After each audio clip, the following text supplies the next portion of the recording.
You are watching the Pan-African Daily TV with Dr. Susan Tata. The Africa we want: unity, consciousness, our culture, our spirituality, our history. One Africa for Africans worldwide. Motherlands calling its diaspora home. Join my voice. Join my team. Join my campaign. Campaign 21 hashtag 1 million subscribers on the Pan-African Daily TV YouTube. Be a volunteer. Apply now. Be the new Africa.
Wonderful, wonderful, wonderful, wonderful. As you can see, happy birthday, Professor James Small.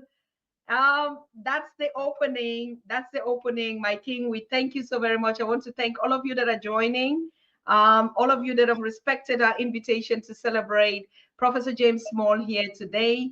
We want to thank you so very much for joining. We have our special celebrant who is going to actually, yes, be the coordinator and the ones that will pepper the celebration today in the person of His Royal Highness, Imperial Majesty King Maponga Joshua Marara the Third. Yes, the third is in the place.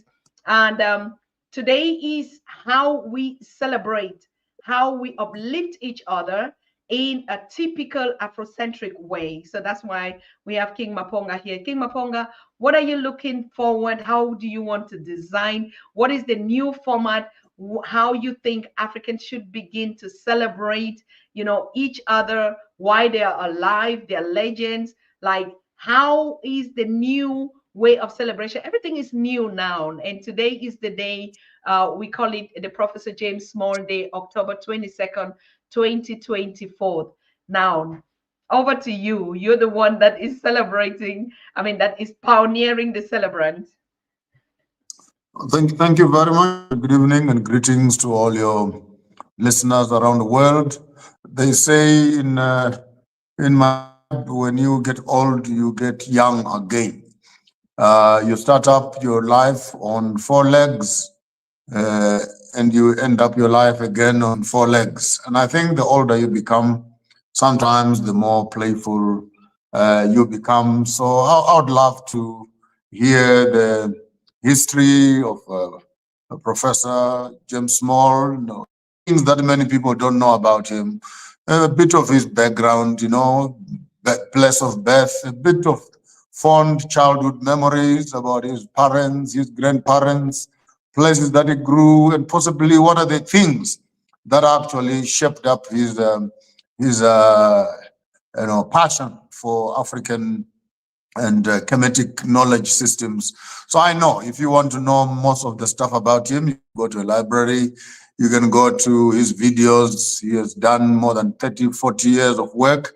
You can find lots of work there. But since we are privileged to celebrate him in person, I think it would be nice also to find out basic information, where he was born, how many siblings does he have, where were they staying when they were young, what were some of the fond primary school, kindergarten lessons, high school teachers, and possibly what are the junctions in his life that led him to take the journey that he has taken as one of the strong stalwarts of African knowledge systems. I thank you. Thank you very much. I think that's what the audience is expecting to hear here today, like celebrating the life of what I call an historic icon and a legend of all time. It is just hearing, his journey, his life, like King Maponga is saying. I think that's what we want to share when you celebrate yourself. Like literally, like Professor James is celebrating himself. And in those days in ancient Africa, this is how we celebrated, like there was no particular day, the day you were born, or stuff like that. The way we celebrated is that we all sat down by the elders, and they would tell us stories of the past, how great their ancestors were, the wars that they fought and they challenged and they won, and how the warrior spirit in them, how it got into them. I think that's what we're looking forward tonight, isn't it? I think that's correct. That's correct. And in all honesty, sharing a life is not. We're not doing an obituary here, or are we reading an epitaph of this is what he did, this is what he used to do. The man is still alive. So Yes. I think it would be nice for us to sit down again in his old age to share with young people the undaunting journey that he pursued to where he is. And I think under the African skies, storytelling and fireplaces were an integral part of African childhood. And it will be a privilege for us to sit around and hear, even in his academic pursuits and his study of the Kemetic knowledge systems, it would be nice to hear him also tell us some of the old stories that he found, which could have been duplicated in many of our folklore stories down in the South. For example, stories of creation, as we find them in the Egyptian myths, and how those stories actually have permeated to shape the narratives of the African children. I mean, from my own space, I remember my grandmother telling us about, the old witch with the tooth, the big snake that flies in the sky, that is carrying lots of water in her wings, and transforming herself into many other things, and the spirit that always resided in the midst of battles, problems, diseases, and that I think forms for me a very critical part of our African spirituality. It will be a great joy, a great honor indeed to sit around and listen to him share with us. Absolute. And then I look at the event from the way you're putting it, and that's how we're supposed to celebrate, because this is the new way we have to celebrate ourselves now. Storytelling was part of that culture, but you look at it as a rite of passation, isn't it? Yeah, inclusive to that. I think on the rites of passage, bearing in mind that he grew up in the West, if he did some rites of passage, it might have been in his mature age. But from his academic side, I think he has lots of information to contribute on the academic space of the building of the universities of Timbuktu, the knowledge systems of the epitaphs and writings of the Kemetic walls, the temples of Ethiopia and Abyssinia, and I think I might want to push him slightly to hear his view on this religious conundrum that has always become a battlefield for the African mind as to where are we historically with our Christian perspectives and our cultural understanding of religion and philosophy as it influences the modern Pan-Africanists. Maybe towards the end, we may find ourselves discussing issues of the way forward, of what kind of leaders are we looking forward to be having as we are slowly, one by one, putting down some of our old stalwarts back to the soil. What kind of leadership are we anticipating, and what would he want to see as a continuation of that legacy of knowledge sharing for the world? Wonderful, wonderful. So, like you said, we said Professor James is ready. He's right here, and we're going to sit at his feet, and share this wonderful historical day. Like we say, today is Professor James Small Day, October 2022.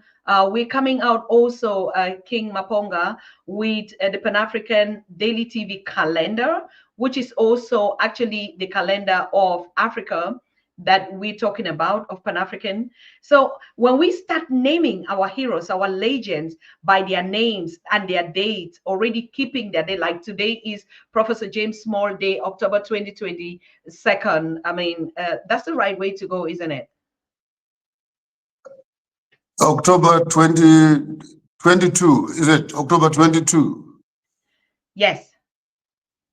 And I would say what I want to say when he is online about October 22. Maybe let me hold my tongue until he gets online. But yeah, we are using the Greco-Roman calendar in terms of calculating our age, unlike the Ethiopian calendar, which is 13 months. So if Professor James Small feels like he is 70 or 80, we may want to take him to Ethiopia.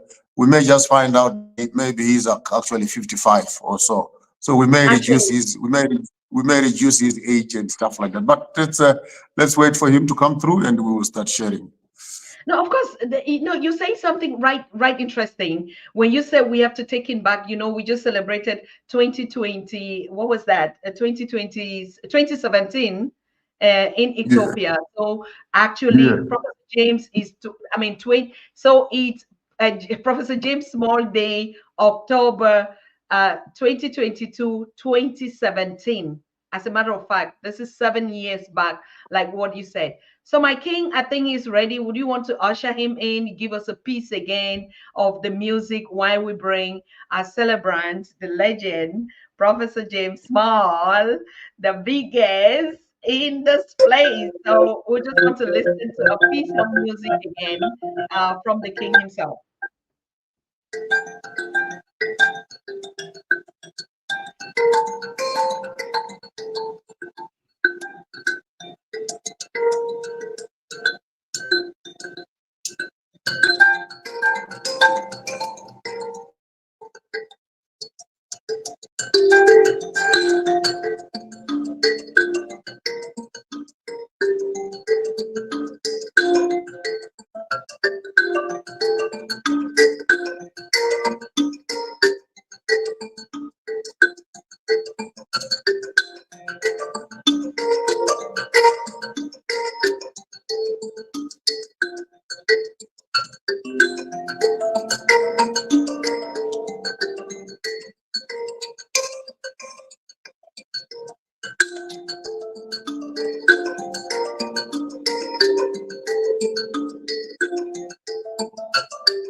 Woo!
Happy birthday, happy birthday, happy 2017. Yep, yep, The right. man that is just 72 years old. Happy birthday, Professor James Small. And I give over, the introduction and everything over the speech and the space to our king to actually officially, call on the ancestors and bless this day as we open up the celebration with you. Over to you, King Maponga. I brought myself 1 sec. Let me do what I wanted to do. Yes, it's your right to do that. And I want to thank all of you, Sherry Fatu, Jesse Johnson, Cheryl Masho, Teresa Amelia, all of you that are connecting to celebrate Professor James Small today. We welcome you. We thank you, Reparations, Rashid, Masho, John Africa, all of you, Stephen Robinson. Before we go on, we give the place to the king. Go ahead.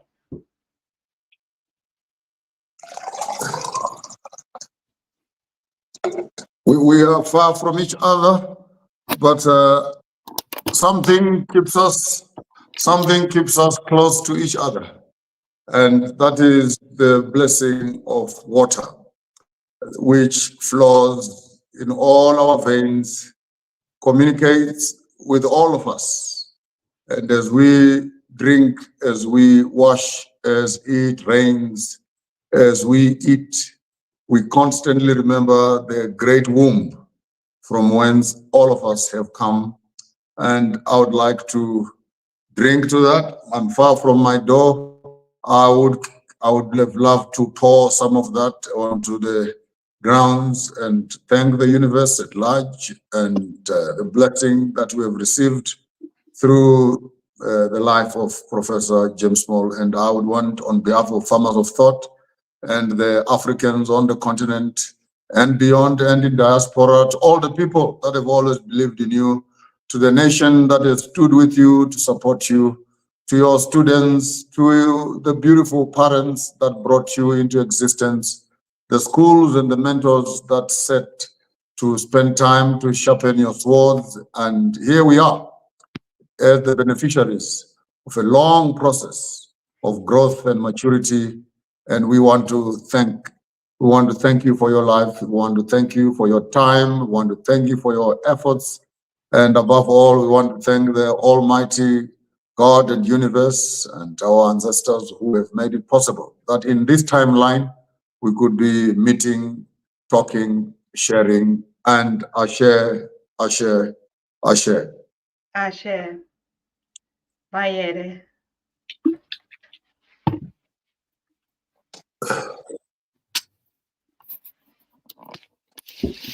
Ashe. Thank you. Over to you, Professor James. You're welcome. Thank you, and thank Baba Joshua. I was listening to a little bit of what you were talking about, but Joshua, we never lost our rites of passage process, even in North America. Remember, we were in a prison camp. We were prisoners of war. Plantations were prison camps.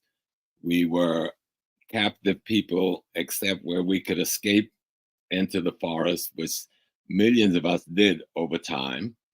But even those who remained in captivity maintained a great deal of their African traditions. I mean, you know, it's the story that Malcolm X told us that the cats can have kittens and an oven, but the kittens don't become biscuits. You know, they're still cats, right? And so in North America, we had to, being the second largest population of Africans in the Western Hemisphere outside of Brazil, we had to find a way to survive. And we did. Otherwise, we would not be 80 million strong. And as much as the American media don't want to say, we determine a lot of what America is. You think it's a monster now? Imagine what this thing would be without us. The humanity that is America is African. You know, whatever justice America and charity it has is fundamentally African. We got to know what to claim. But let me give you my rites of passage program in my village, because most of us grew up in villages until the 21st century, really. And in the little village I grew up in, when everyone was 13, we were all rounded up and all of us was taken to the church. And you had to pick a church father at that point, beyond your household. And I remember mine was Deacon Sam Keith. And then the girls picked the church mother. Then for a year, you went through special teachings by these other than your parents. And then at the end of the year, we went through a ritual, which we called the morning bench. But you had to be on your knees on the bench, and your family sang your song and clapped your rhythm. And you had to get possessed. If you didn't get possessed, you had to wait a year and come with the next group, but you were without your age group. If you did not get that, what they call the spirit. But I remember it happened to me on the third day. You had 7 days to go through this ritual. You know, some they blindfold, some you just keep your eyes closed. But each family had their own rhythm, their own dances. They did over their child.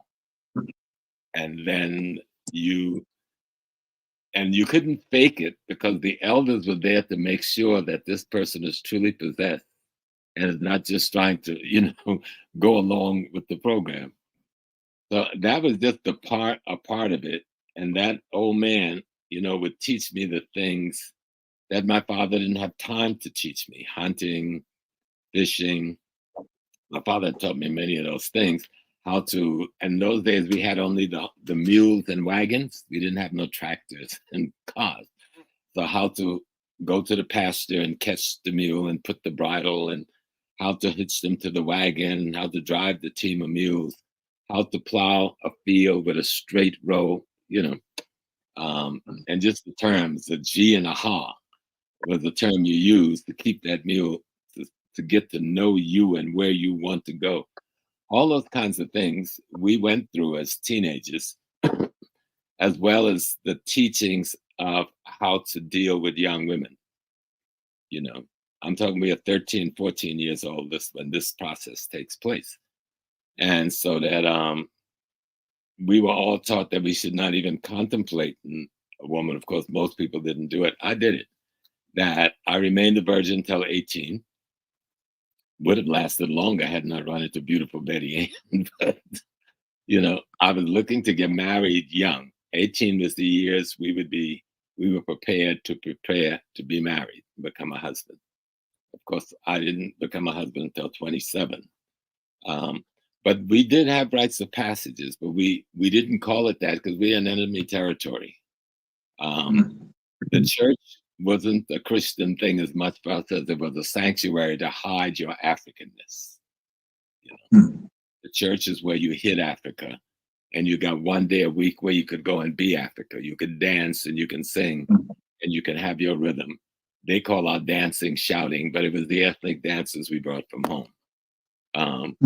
Call our rhythm beats, and later they call them rhythm and blues, but rhythm and blues and jazz and blues, all that came from Africa in our bodies, you know? And they call them gospel music. That came from Africa in our body. And that was the place we hid Africa. But what has happened because of the viciousness of Western culture, the institutional construct that we needed to do the intergenerational transmission of that knowledge was taken away, was blocked. So much is hidden. And if you don't know authentic indigenous African cultural norms, you won't even recognize what the ancestors have hid, even in Zimbabwe. Although you were at home, you were under duress with colonialists, imperialists, and capitalists capturing you and imprisoning you in your own land. And there too, you had to hide yourself in certain places so you could find yourself when the time came. You know, and in Zimbabwe, you fought. Most people don't realize the revolution that was waged in Zimbabwe. Most of the young people don't know. They know there's a Zimbabwe. They know there was a Mugabe. They know the West put sanction on Mugabe saying he was committing some crime. They don't know of an Ian Smith and the crimes against humanity that under his Rhodesia and the other crackers from the West, they committed against the Zimbabwean people. Even the youth of Zimbabwe don't know the story. Like they should. I talked to so many of them and they're so vague. And it was just yesterday. So parts of what Rites of Passage is telling the history. That's why I've devoted my life to trying to tell history, uncover our historical truth, tell our story to the youth, let them know we have never, ever have the African man and woman submitted to tyranny, ever. We have fought tyranny wherever we were in the world, on the continent, at sea, in the Americas, in Asia. The African has attacked the tyranny. We have forced imperialism to transform itself multiple times in order to survive. The African has done that. And so a big part of our rites of passage is our history, our story. And then the deeper part of ourselves, where we deal with the spiritual aspect of our being on this planet, or at least we are in the whole universe, because the planet is spinning in outer space like everything else, in the universe like everything else. So how do we explain to ourselves on how to function optimally with the most health in the universe we live in? Now, we call that spirituality or culture and spirituality, but whatever it is, that's where we fight the major battle. No one can defeat you when you know yourself. No one can defeat you when you know yourself. Most will dare come up against you when they realize you know yourself. You see? But you have to know that there is a you that you need to know that you don't know, meaning our youth. And that's where we come in as the elders, to tell the ancestors' story, to tell the story. The universe itself is our primary ancestor. Let's make that clear. The universe itself, the totality of everything that exists, is our primary ancestor. That is the thing that gave birth to us, the human African. And so we tell that story. We explain that science. We call our science spirituality. Actually, the white man has stolen a great piece of our spirituality and he calls it science. But what he calls science is really the aspect of African spirituality that he has been able to capture and use. And then he have us reject it, thinking it is an alien thing, when it's really a very intrinsic part of our being, you know, that must be relearned by us again. And that's what, like today is the birthday. My mother and my father on this day was responsible for recreating themselves as me. On this day, my mother and my father recreated themselves as me. as they had been recreated of their grandparents. And when we go back, we had been recreated of the universe itself. We are the universe, made up of all the light and minerals and elements that makes up all the rest of the universe. But culture is learning how to manage that appropriately. You know? And so we use music, we use dance, we use colors, we use dress, we use herbs, we use body cleansing. There's multiple things you must do to be culturally intact. And one of the biggest part of being culturally intact is to stay healthy, physiologically healthy, to know how to cleanse yourself, to know what herbs to put in your body, to know what food to take in your body, to know what exercises to do. Dancing is a beautiful thing, but dancing is also an exercise motif, you know, as well as a beautiful rhythmic performance. Music informs the consciousness. Music isn't just something you dance to and move to. It informs every cell in your body. Because the music comes from somewhere, and all of it comes from inside someone. And from the universe in which we stand, absorbing the vibrations and the energy. Because we're all this one thing. We're one organism. Even though we look like multiple organisms, we're really one organism. Our culture, African culture, explains this. When we go back into our ancient culture, it explains this. Rites of passage is the process by which we go through learning the next level. The woman announcement of birth is a rites of passage process. Everybody in the village, everybody in the family, once that announcement of pregnancy comes, begin to make arrangements. And she goes through different pieces. When the birth comes, that's another level of rites of passage. When it's time to introduce the child to the community, once the elders and the spiritual leaders have figured out which spirit have come back to earth, then we introduce the spirit, which is an old spirit anew. That's a rite of passage, the outdooring. And there's multiple as you go into teenageship, as we go into adolescence, we go into young adult, we go into young elder, and then we go into eldership, and then the final on this earth is our death rites of passage, our funeral rites of passage. So all of those pieces are in a greater cultural bowl that has gotten disrupted by colonialism, imperialism, invasions, and thieves and murderers that have come into our land. But it's the job of those of us who've been given enough light to tell those who are looking for the light. And even those who are not looking, we must come into the darkness where you are and bring the light. And the light is really the truth of our ancestors' reality, who and what they really are. And to let you know that the ancestors are not some dead people from yesterday, but we indeed are the ancestors, articulating now. They don't go anywhere when they become us. So for my birthday, my mom, who's right behind me, I've already blessed her with libations this morning, and my dad, I blessed him with libations, and my grandparents, I blessed them with libations. Yesterday, I was in South Carolina, near the village where I was born, and I grew up on Pawleys Island with my greater family. That's where most of my family lived, because my younger sister was 75 years old on that day. So we came to celebrate her. And then I came home last night, so I could be with my wife and my children in this place. And even though I told them, don't celebrate, I woke up this morning to the smell of collard greens and yams and turkey wings. And I know that lady was downstairs cooking. And when I got up to make sure I didn't argue, she said, give me a hug. So life is about perpetuating the totality of being. We are indeed the divine having the human experience. Or we are indeed an aspect of the divine essence having the human experience. Ancestors knew that, you know, and they knew there were infections that could get into our bodies, just like the European Western Asian infection that has gotten into our society.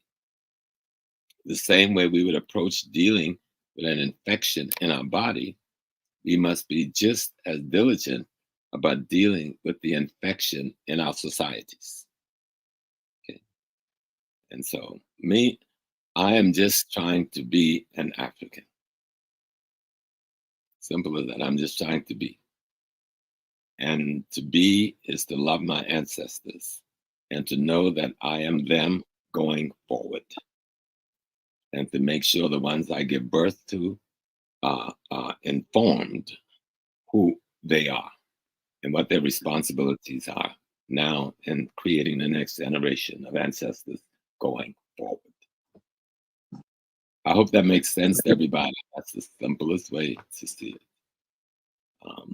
We will get our, we will get it's loud and it's loud and clear, and you are actually taking the interview on the path that I thought we would go to, and if we can actually just enjoy the formative years for me, as of how many were you in your family, and just the cradle itself. You've already touched quite a bit on the rites of passages and etc. But what will be some of the fondest memories that you have around the family circle at the moment of your birth? Maybe give us a quick introduction as to mom and dad, grandpa, and how many are you? How many brothers? How many sisters? How many are still standing? And how did all those relationships dynamically fuse themselves into the you that we are now talking to? Well, my mom had 12 children. 12 children. 12. And 7 of us are still here. I'm the 7th child of that group of 12. We grew up in an African village in South Carolina, in the forest near the river. The river was on one side of us, and the ocean was a mile on the other side of us. It was a peninsula. So much of our life, we were fishermen as well as hunters, farmers. So I grew up on a farm where we fished. We used the same nets you use in Africa. We even sew it with the same needles that we brought over hidden in our clothing. And I remember when I first went to West Africa, I realized I couldn't tell the difference between those villages and the villages I grew up in. We carried the same things on our head the same way. You touch one, you touch all. You want to see some trouble? Even today, touch one member of that family, and there's an army coming from everywhere. There was an incident. I was with my big brother who came to South Carolina to celebrate our youngest sister's 75th birthday. And we were reminded of an incident in 1957. The Ku Klux Klan, which was an American white terrorist organization, attacked the Black community on Myrtle Beach, South Carolina, not far from our home, 35 miles away. My elder brother ran all the way home with one foot of shoes through the forest to tell the family this attack had taken place. Every man in the village grabbed a shotgun, a rifle, the car, whatever, and they raced towards this place. On that day, 5 members of the Ku Klux Klan was laid dead in Myrtle Beach. They don't like talking about it. One of them was the mayor of one of the small towns. They outlawed the Klan below the mountains, they call it Piedmont, after that incident, because my family wiped out the leadership. My other brothers who were still up there fighting when the rest of the family got there, they all made it home safely. They only managed to kill one of us. And it was a brother that owned the Whispering Pines. And they were upset because whites would come and we would allow them to dance with us and be with us. And they did not like that. So they came to attack this place because the Blacks and the whites would socialize together. Because they're crazy people. They're crazy. And that's one incident I remember, because I was a youngster at the time, but I remember that. And the big thing for me was, you know, all of the holidays when all of the families came from everywhere and come to our house, because my papa was one of the leaders of the communities.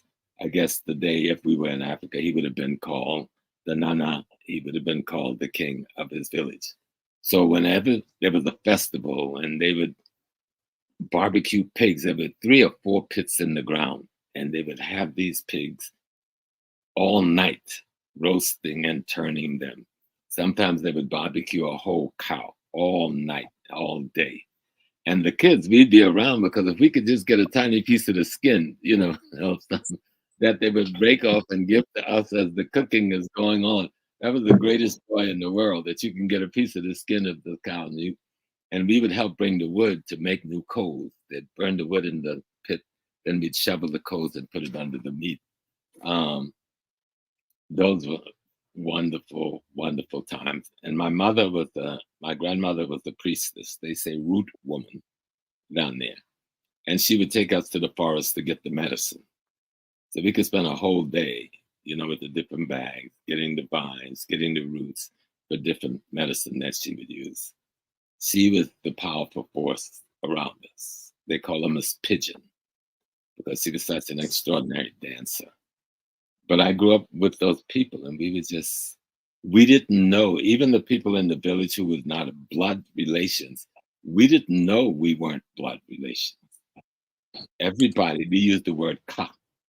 If you were ka, some long there's a cousin or cuz, but we would say ka baby, ka ana. That means your family. You're not blood, but your family. And there was no distinction, you know. And any adult in that village had the same authority as your mother and father over you. Mhm. And you had to submit to that authority.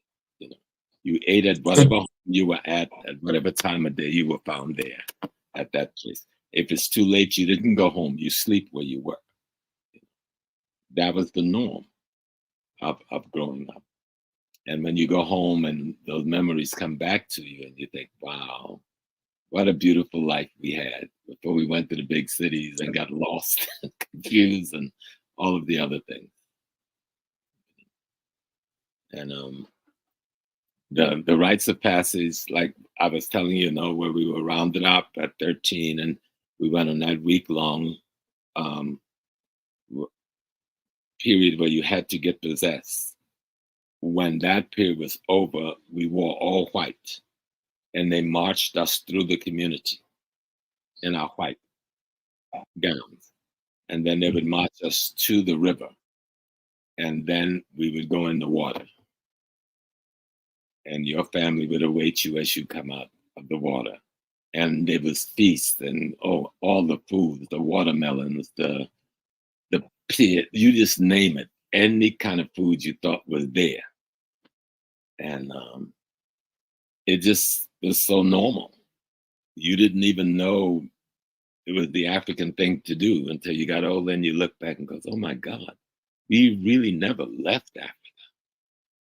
We were just not allowed to acknowledge that we were African. But in our behavior, we did. And our actions, we did. So those are the kinds of things that I go back to. And I went to visit a cousin yesterday. She was 91 years old, Henrietta. And her sons came in and said, oh, I remember you from school, but I didn't know you were my family. And we came in the house and see y'all sitting all up in with mama, and mama was hugging and kissing you. And y'all are family? I go, yeah, we were family back then too. But as kids going away from the country, from the village to the big high school in town, a lot of people didn't know, didn't realize until we became adults that these are all my inner family. This is my blood circle,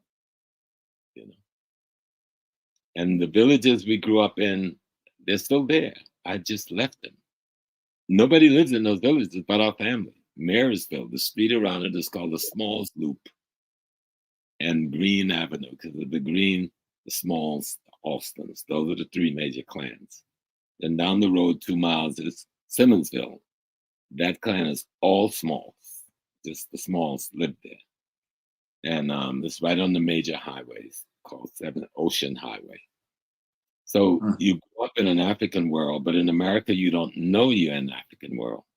But when you start studying African history, African culture, travel in Africa, like, oh my God, they didn't lose it. The world is lying to us, saying we stopped being Africa, we turned against Africa. Our life is the same. Language may be different, but if you hear our Creole, which I don't speak anymore and I feel ashamed, when I go home, it takes me a day to hear them. You know, I'm always saying, what'd you say? And they say, you've been gone too long. Because I can't. I say that again. And they realize that, okay, James, you've been away too long. You need to come home. So we can speak the way we speak. And we take the English and creolized it with the African language. We call it Gullah or Geechee. But it's the world I grew up in. And by the time my father, my grandfather, these were always people who were aware that we were in a race war in America. When I was 14 years old, my birthday present was a 22 automatic rifle. You understand? That you pump. Because they knew we lived in a world where we had to protect ourselves. When I started going to town to go to high school, 5 miles away, I had to get a ride and come across the bridges to come home, cross 2 rivers to get home. My grandmother, for my 16th birthday, gave me a 2-shot Derringer pistol. You understand? For my birthday. Because they understand what I had to go up against to get from home to this town. And I indeed had to use it on an occasion. You know, not take any life, but frighten them enough not to take mine. So those people, they knew the reality of our world. We lived in a beautiful world that we celebrated all the time. They were always doing something for all the children. It was always something, all of us, with some sort of celebration and party. Even to go to the beach to swim in the ocean, they'd have 3 and 4 truck load of just the children. And a picnic everywhere to make sure we could swim, but swim safely. And that was just our life in that village called Arcadia. And it's you grew up out of that.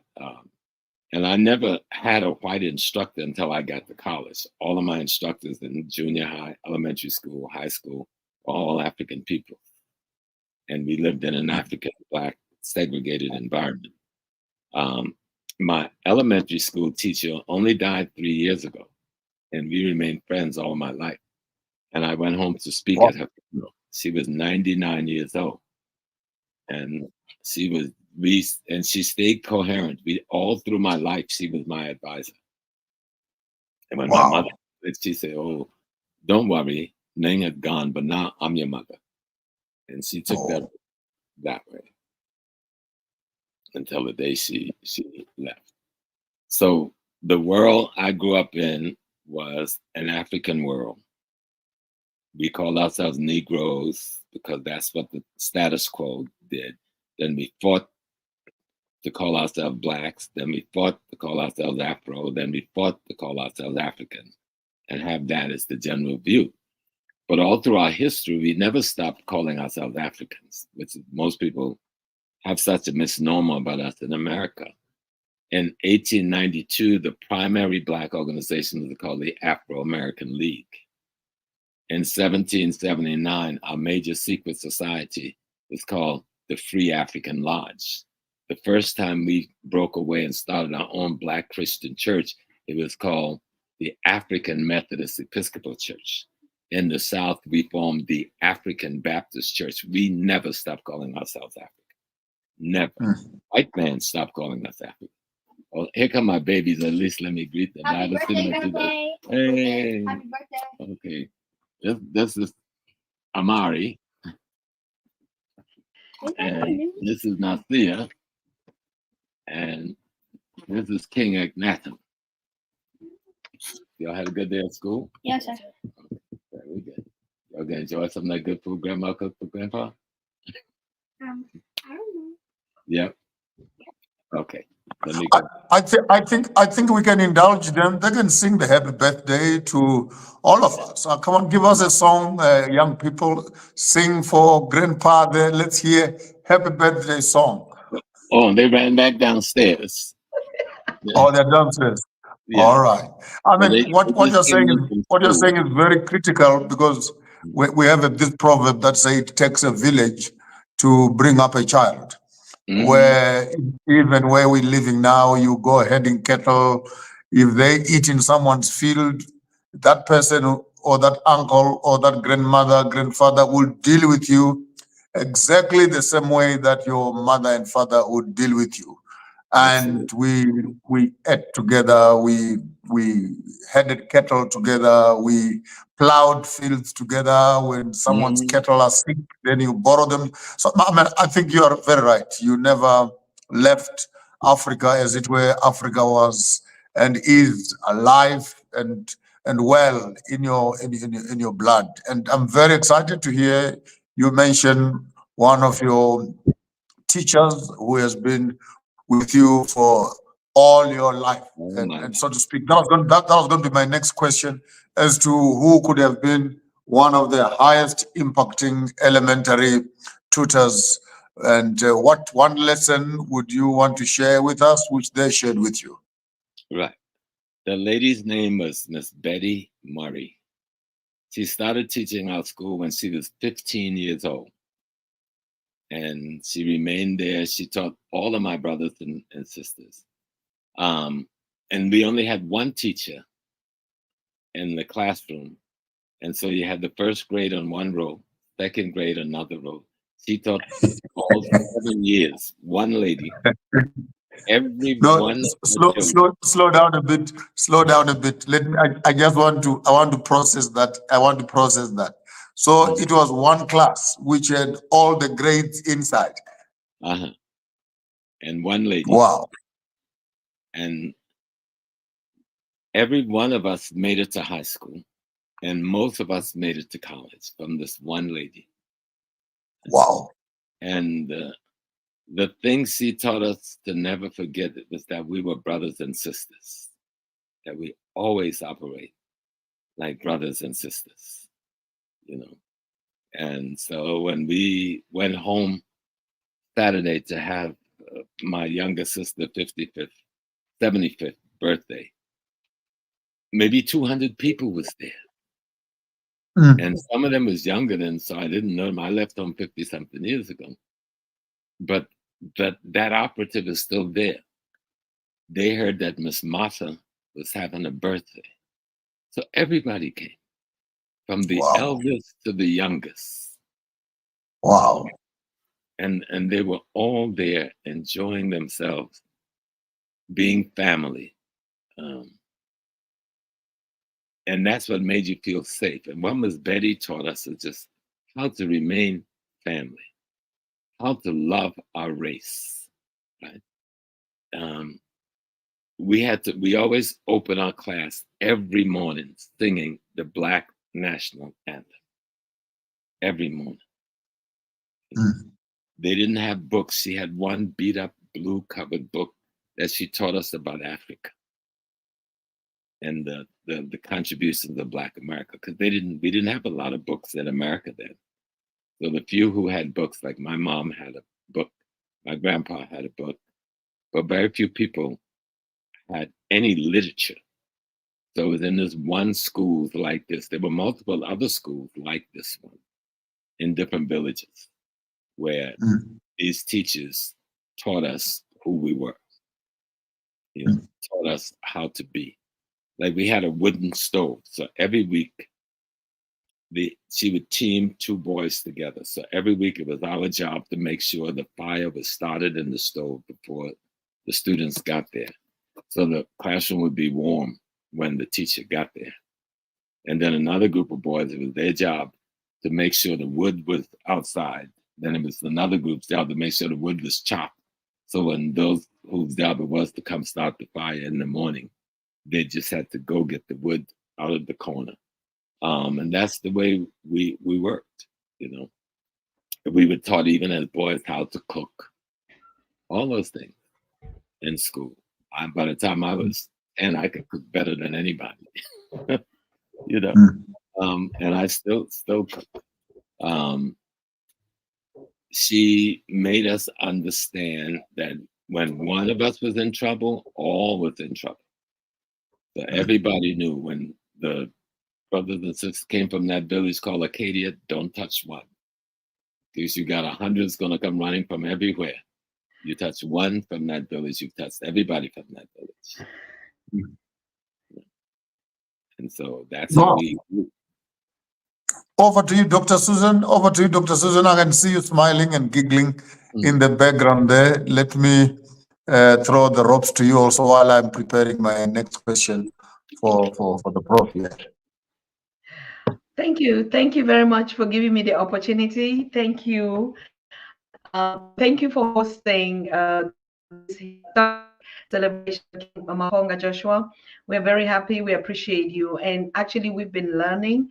I just want to go back to the community that is celebrating Prof here and some of the very important questions and reflections that I think are coming back from what Prof is saying. Like Cheryl is here saying, we don't hold this today. It's possible, we can go back to this system as we're recording that we're beginning to learn.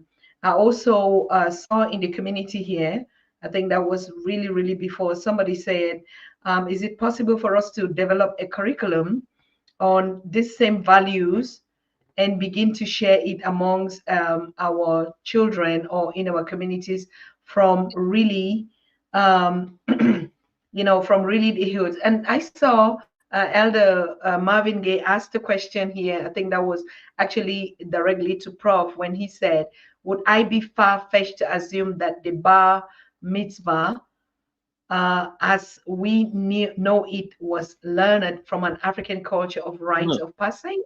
Then bar mitzvahs, all of that come right out of ancient Black Egypt. This is simply our rites of passage that the Asiatic European borrowed from the Blacks who were there. Bar mitzvah, they put a fancy word on it. It's rites of passage, right? And one of the things that we never, ever want to forget, it was respecting the elders.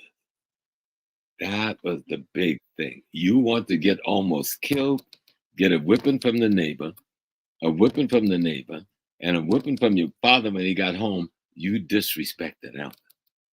You did not disrespect elders. Under any circumstance. You can even have an elder in the village who drink, but you bet not disrespect that elder. You pick, if he got drunk, you pick him and help him get home. And you judge them with no negative. And I remember this one man, all week long, he worked hard, but on Fridays, he always drank. But our job was to make sure our younger men, he got home safely to that porch. No disrespect,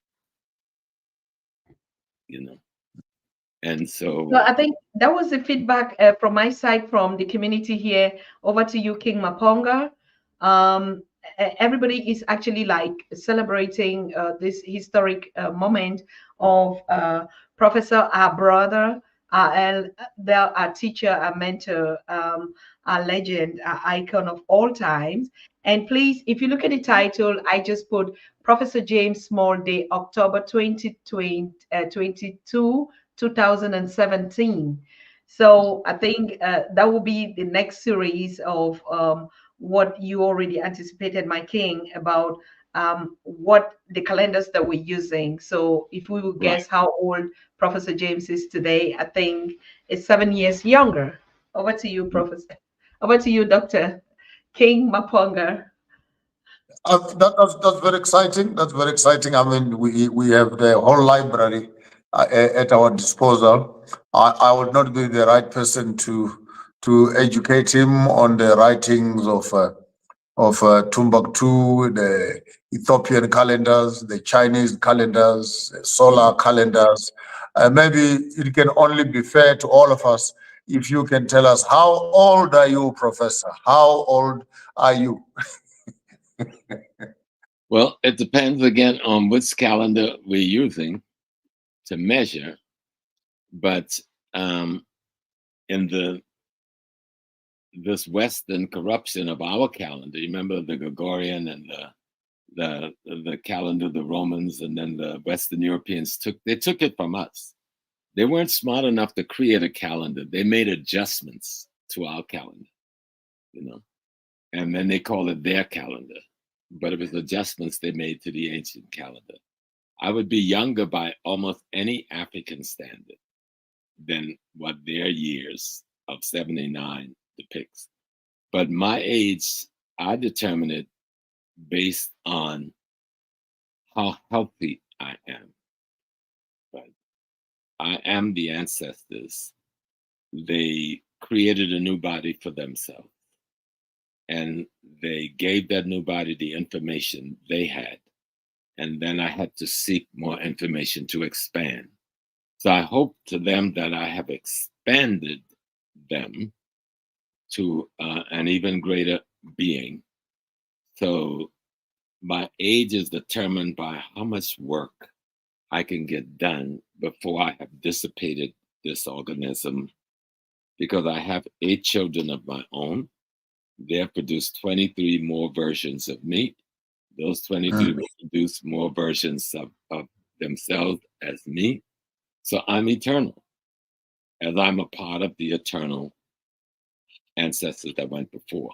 And some people ask this question sometimes when I teach on the ancestors.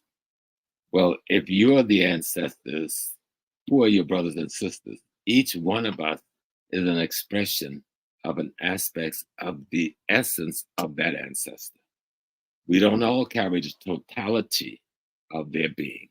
We all carry aspects of our ancestors, some of us more than others, depending on the job we've got to do here. That determines the tools they're going to give to us.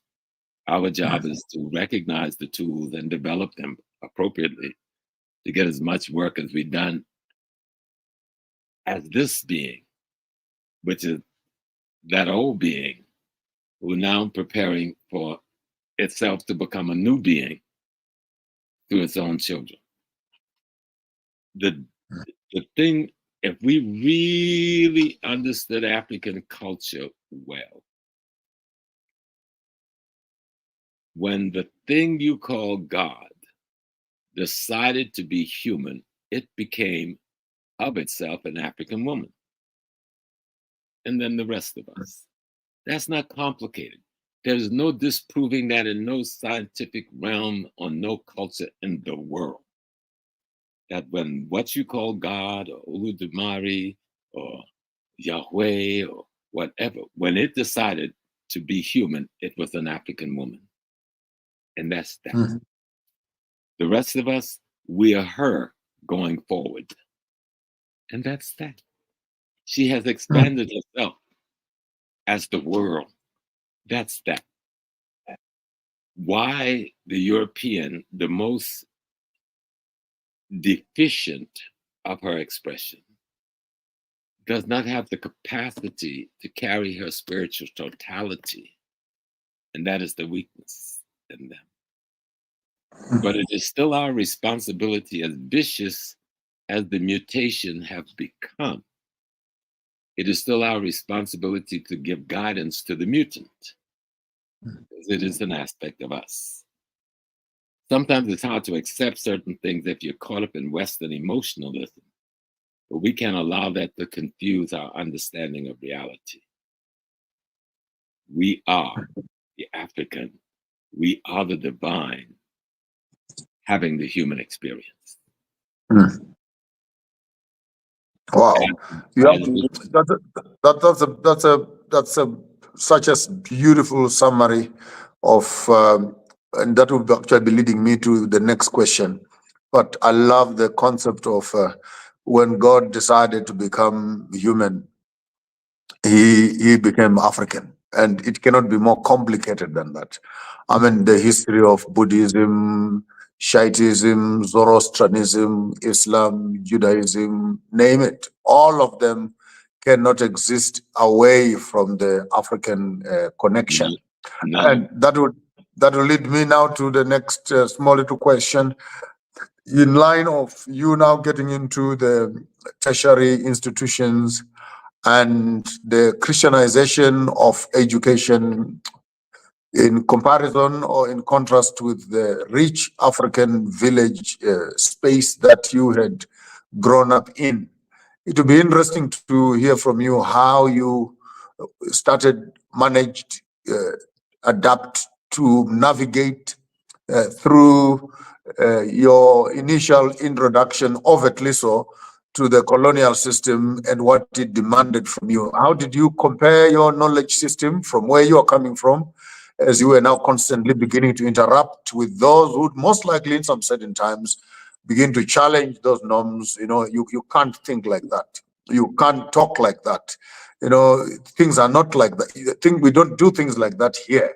I'm just looking at the teenage formative years as you begin to make sense of your knowledge, what you know, and getting into spaces of maybe what you did not fully know. How did you navigate that complexity of two divergent philosophies of life, as it were, one of the oppressor and one which was more indigenous?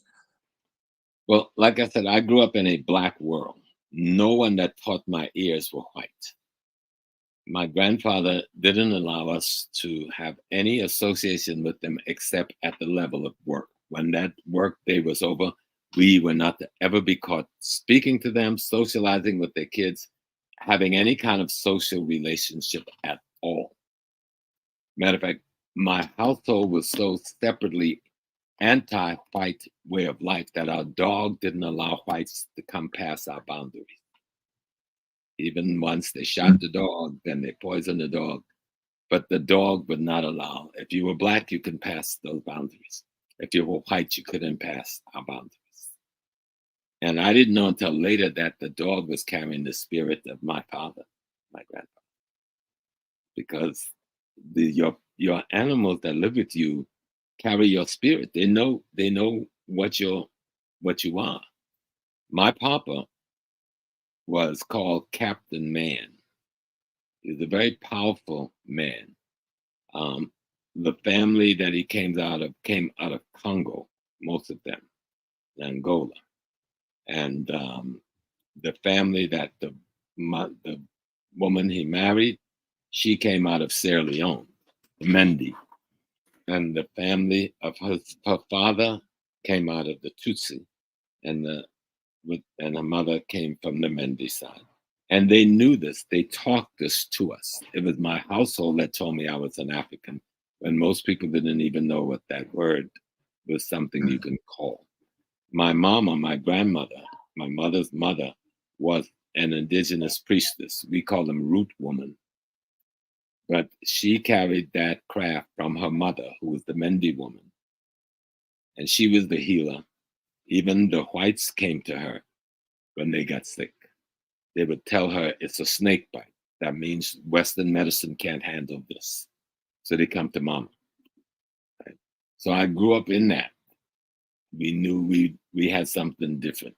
My papa was the licensed preacher. He ran the church administratively, but he could not be the ordained preacher because he had killed a man because of that. But because he was so powerful, they had to allow him to manage. He ran the children. He taught the youth.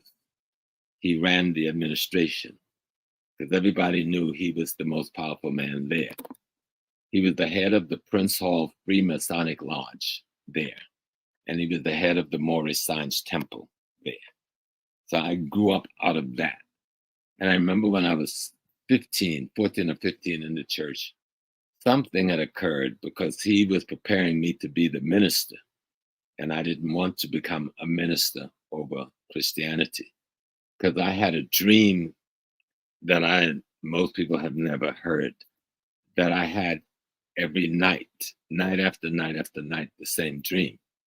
And the dream was me having wings and I'm flying over the earth.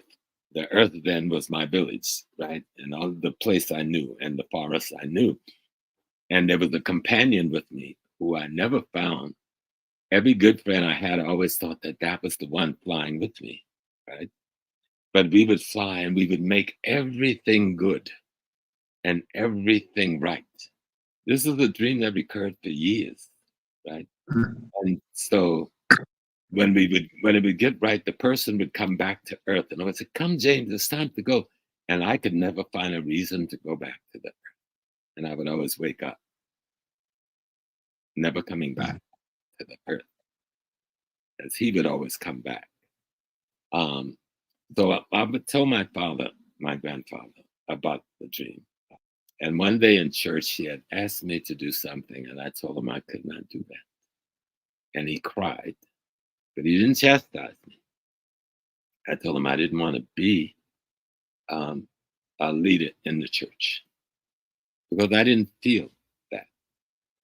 But he knew, because Papa knew, my grandfather's family was enslaved only for a few years. They came from what you would call the Maroon community, but we didn't call them Maroon there. We call it the Freewood niggers.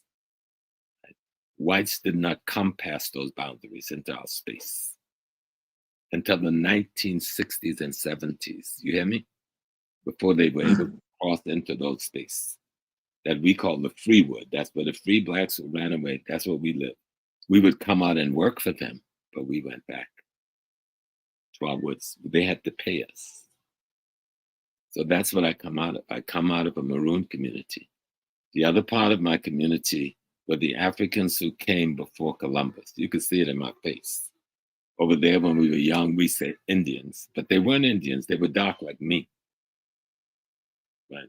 That was my family. So near as we could figure, these are the people who came from Mali earlier, or even earlier than the Malians. And so my papa used to take us to clean the grave. We did that twice a year, but they didn't bury underground. They buried in these mounds above ground. And we would clean them every year and decorate them in a place called Oak Hill. You know, when you're a child, you don't understand all of the details of these things. You just do them. That's what we did. But that was the part of the family that we call Indian, meaning the ones who were there when we came on the ships. They talk about two ships. The ship that came before the slave ship and the slave ship. That's what the old people talk about. And they still in parts of Mexico and other places talk about the two ships. The ships that came before the slave ships. And that's who create this population that you know as African Americans. But there's so little we know about those who came before, except the practices from the elders that we got. I was blessed and lucky that I could clean their grave. I could go with Papa through those rituals. I could hear the stories. Like at nights, my mother, all of us would gather around the living room at my mother's feet, and she would tell the story and the folk tales of Barabbas. Now, Barabbas was to us the same thing that Anansi is to the Akan. Barabbas was the same thing to us that Legba was to the Yoruba. That was our trickster. But our trickster was a rabbit, right? And so they would tell us the story about all of the wisdom of Barabbas, how it gets us out of trouble and gets overcome this thing, and how it uses his mind to outmaneuver the white people. But that was our Barabbas. I wouldn't know about Anansi until later. And I go like, Anansi is the same thing as Barabbas, you know, and learn about Legba and Ishu. Ishu and Legba is the same thing as our Barabbas. And so we had all of these things. And a lot of times the weakness came as what I call intergenerational transmission of the wisdom. We were not able to construct institutions to continue that transmission to the next generation. Because the institutions we went in to be socialized, like the high school and the junior high schools, these were dominated even though by Black people, but who was pushing white culture.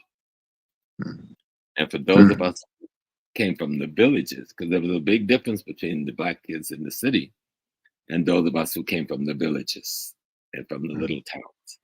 And so when we came to the cities to go to school, that was a different kind of education than what we were used to. But you had to learn, there was a difference, there was something wrong with it, and yet you had to somehow navigate it. But I walked away from the church as a practicing thing at 17, and my papa didn't object. My mama didn't object, because mama, like I said, was the priestess, and she only went to church because that was the, how do you say, the word you got to use, that was the sanctuary that we were allowed. We were not allowed to go any other sanctuary. So that was a sanctuary you had to go to be African, to dance, to sing, to shout, to testify and tell your stories, to then meet secretly and communicate with one another, but things both worldly and non-worldly. And so we used that sanctuary. I'll give you one instance, which I didn't understand until I was an adult. I came home from the military, and one of my cousins had come home. And this Sunday, there was a big church, but mama didn't go to church that day. And we were all home in the house. And my cousin came home from the church, and he was very angry. And he said, Mother Pigeon, Reverend Bezalou is all evil. He got a big tree up in the middle of the church, and the people put an envelope on him with money, and he's singing and dancing and going around the tree, and he's picking off the money.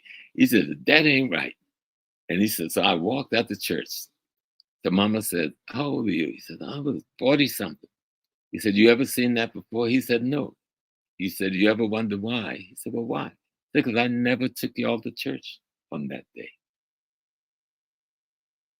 And so, then he said, well, my Mother Pigeon, why didn't you take us to church? He said, because my pa, meaning her father, who was from Africa, taught her, he had a parable. If you ain't put him there, he ain't gonna come. The man ain't gonna put her money there. And ain't no preacher gonna come and pick him off. I ain't putting them there. And he ain't gonna come. And so she told the story about the scarecrow, this man who planted this beautiful field. And the birds would always come and eat everything up. And so the man would make scarecrows, but nothing would hurt. So the man get angry and talk to God. And God said, well, if you ain't put him there, he ain't gonna come. You put the seeds there in the field, the bird's gonna come. So you got to figure a way to deal with it.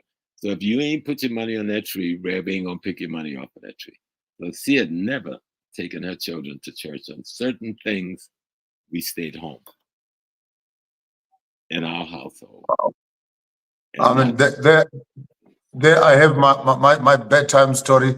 I was going to allow you to indulge us in one of those folklore stories about the rabbit, and we have lots of those back in Africa here, where the rabbit and the baboon were friends, and they would play together, they would cook each other, and it'd be nice for me to compare that story. If you remember anything on top of your mind, one of those old folklore stories, and like a good grandfather telling an old story.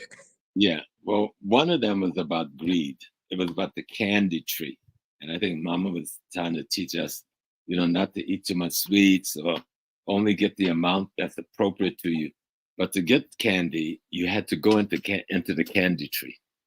But if you ate too much candy, you couldn't come up the candy tree because your belly be too big. So now you're lost and stuck in the candy tree. And so one day Barabbas went to the candy tree, and he was told by his mother, Barabbas, go to the tree, get just the candy that I tell you to get, and you come out so your brother can now go to the tree. But Barabbas got in there, and it got so good to Barabbas, he just ate all the candy he could eat. Now Barabbas was too big belly, he could not get out the tree to come back home. And so I remember being a child, how scared I was that I'm not going to get no more candy than I'm not going to let Barabbas, and I don't want to get stuck in the candy tree, right? And so those are stories. This is what you heard at night when we sat down by the feet on the floor, and they would tell the different stories. And that one I remember, and I would learn later, because even as a child, you don't understand that is the story about greed, and overgoing where you've got to go. And so, and while you're saying that, when you look at it now that we are adults, and you look at that simple one paragraph story, and you then look at the colonial system as to how we have gone to the candy tree, and now many of us, many of our siblings, many of our academic friends and compatriots are stuck actually on the candy tree. right. The candy of insurance, the candy of health, the candy of materialism. And even if they want to get out of this candy tree, they are literally stuck because they've eaten far much more than they should have. Yeah. The bellies are, and physically so. Some people have literally become too big. Obesity has become an issue because of too much eating of this candy kind of a diet. So in these stories, as you rightfully put it, we would find the entertainment in them, we would find the lessons in them, in the present environment. But when you look and project into the future of the nationhood, the same illustration would still hold, that be careful, in as much as candies are good, but too much of these things will actually contaminate and restrict your movement.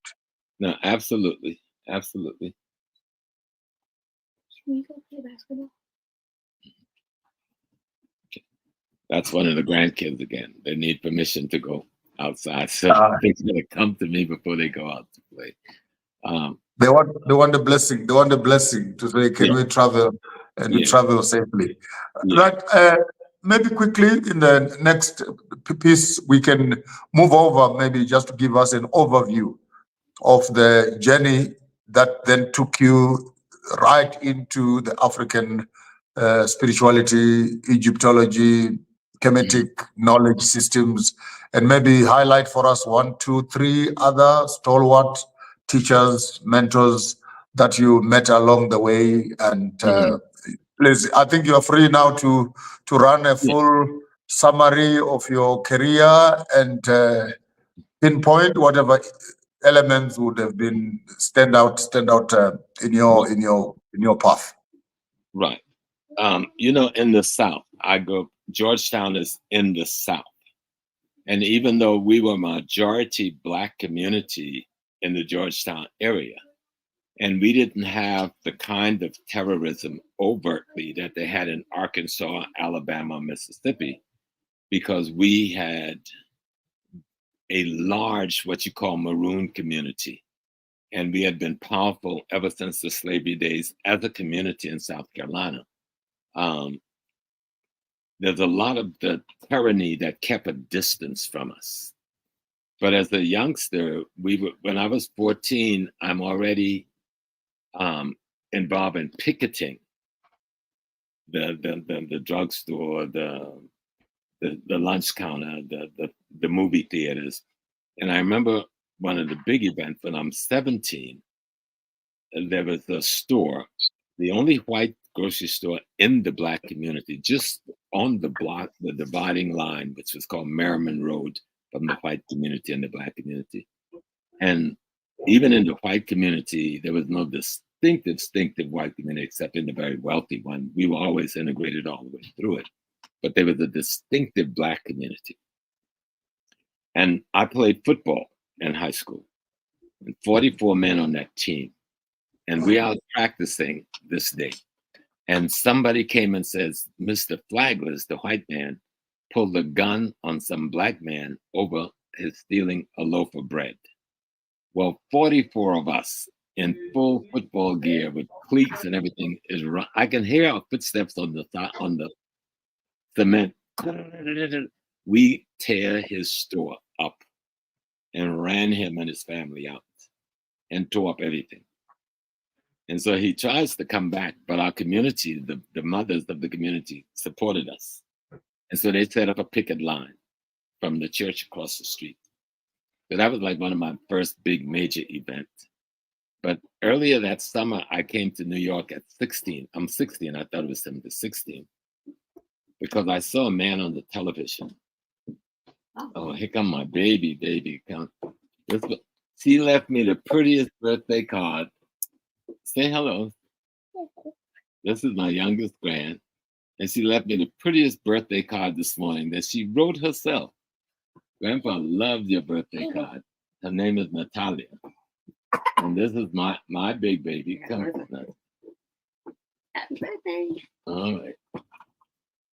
And this is my youngest child, youngest daughter. Oh, hi. This is Naja. All right. Thank you, Natalia. Hello. Okay. So that day when I saw Malcolm X on TV, and wow, he was so powerful. So my mother and father had moved from the South to New York. So I asked my mother, could you bring me to New York so I can meet this man? And so when the summer came, she brought me to New York, and I met the man called Malcolm X at age 16. And I told him I wanted to leave high school, come and join him. But he told me no, that education was one of the ways that we would save our people. And I needed to stay in school and get educated and get skills. I was a bit disappointed because, you know, you're youth, you want the militancy, the bang, bang, bang. But he said, no, education. So when I came back to the South, I was particularly more militant. So the white community was more cognizant of my presence. So one evening, I'm leaving the town, because I didn't live in the town. I lived in the village 5 miles out of the town. And I had to cross 2 rivers. So I'm out there standing, waiting to go home early that night, because something my grandmother wanted me to do. And so I'm alone. And then 2 younger boys, black boys, came and said that some whites had bothered them downtown, called them my dog Blackie or something. So, like I said, my family was always aware. So I'm carrying a pistol, a 2-shot Derringer, with only 2 bullets. I had a hunting knife, a big one. So I give one of the boys a hunting knife. I had a straight razor. I give the other boy the straight razor. I always went fully armed. I still do. And so I says, you go in that corner. If you get the ride first, you tell the people I'm in trouble, and then I can run and get in the car. If I get a ride first, I'll call you. Well, the 2 boys being immature and scared, even though I stopped to protect them, because the whites came back and attempted to attack us, and they swung a lead pipe out the car window, and I grabbed the pipe before it hit me, and they drove off. So I've got the pipe, and I flung the pipe towards the car, thinking I would at least make a gesture of defiance. But he hits the brake, and the pipe goes through the back window. So all hell breaks loose. So now I got 100 white men chasing me. The 2 boys get a ride. Don't tell the other people I'm in trouble. They leave me by myself. Oh. And the only thing, I couldn't get back into the city. So I'm facing crossing 2 rivers where I know they would kill me. Or I would go into the marshland. And this time, you know, one of them hit me in my head with the shovel from the car window. But I told myself I wasn't going down. And I got hit in the back with the beer can, the cans of beer, but I wouldn't go down. And I turned and ran into the marsh. I knew they couldn't come in there with their car. And when I got deep enough in, I tried to find a safe place because I knew the area. And so I got deep into the marshland. I could hear all the cars stop. They're yelling, you know, calling me all of the N words and all of the ugly words. And then one of them fired a shotgun because I know the sound into the air. So I went deeper into the marsh and I fired 1 shot. I knew I only had 2, but they don't know I got 2, right? So I fired 1 shot and that kept them at bay all night.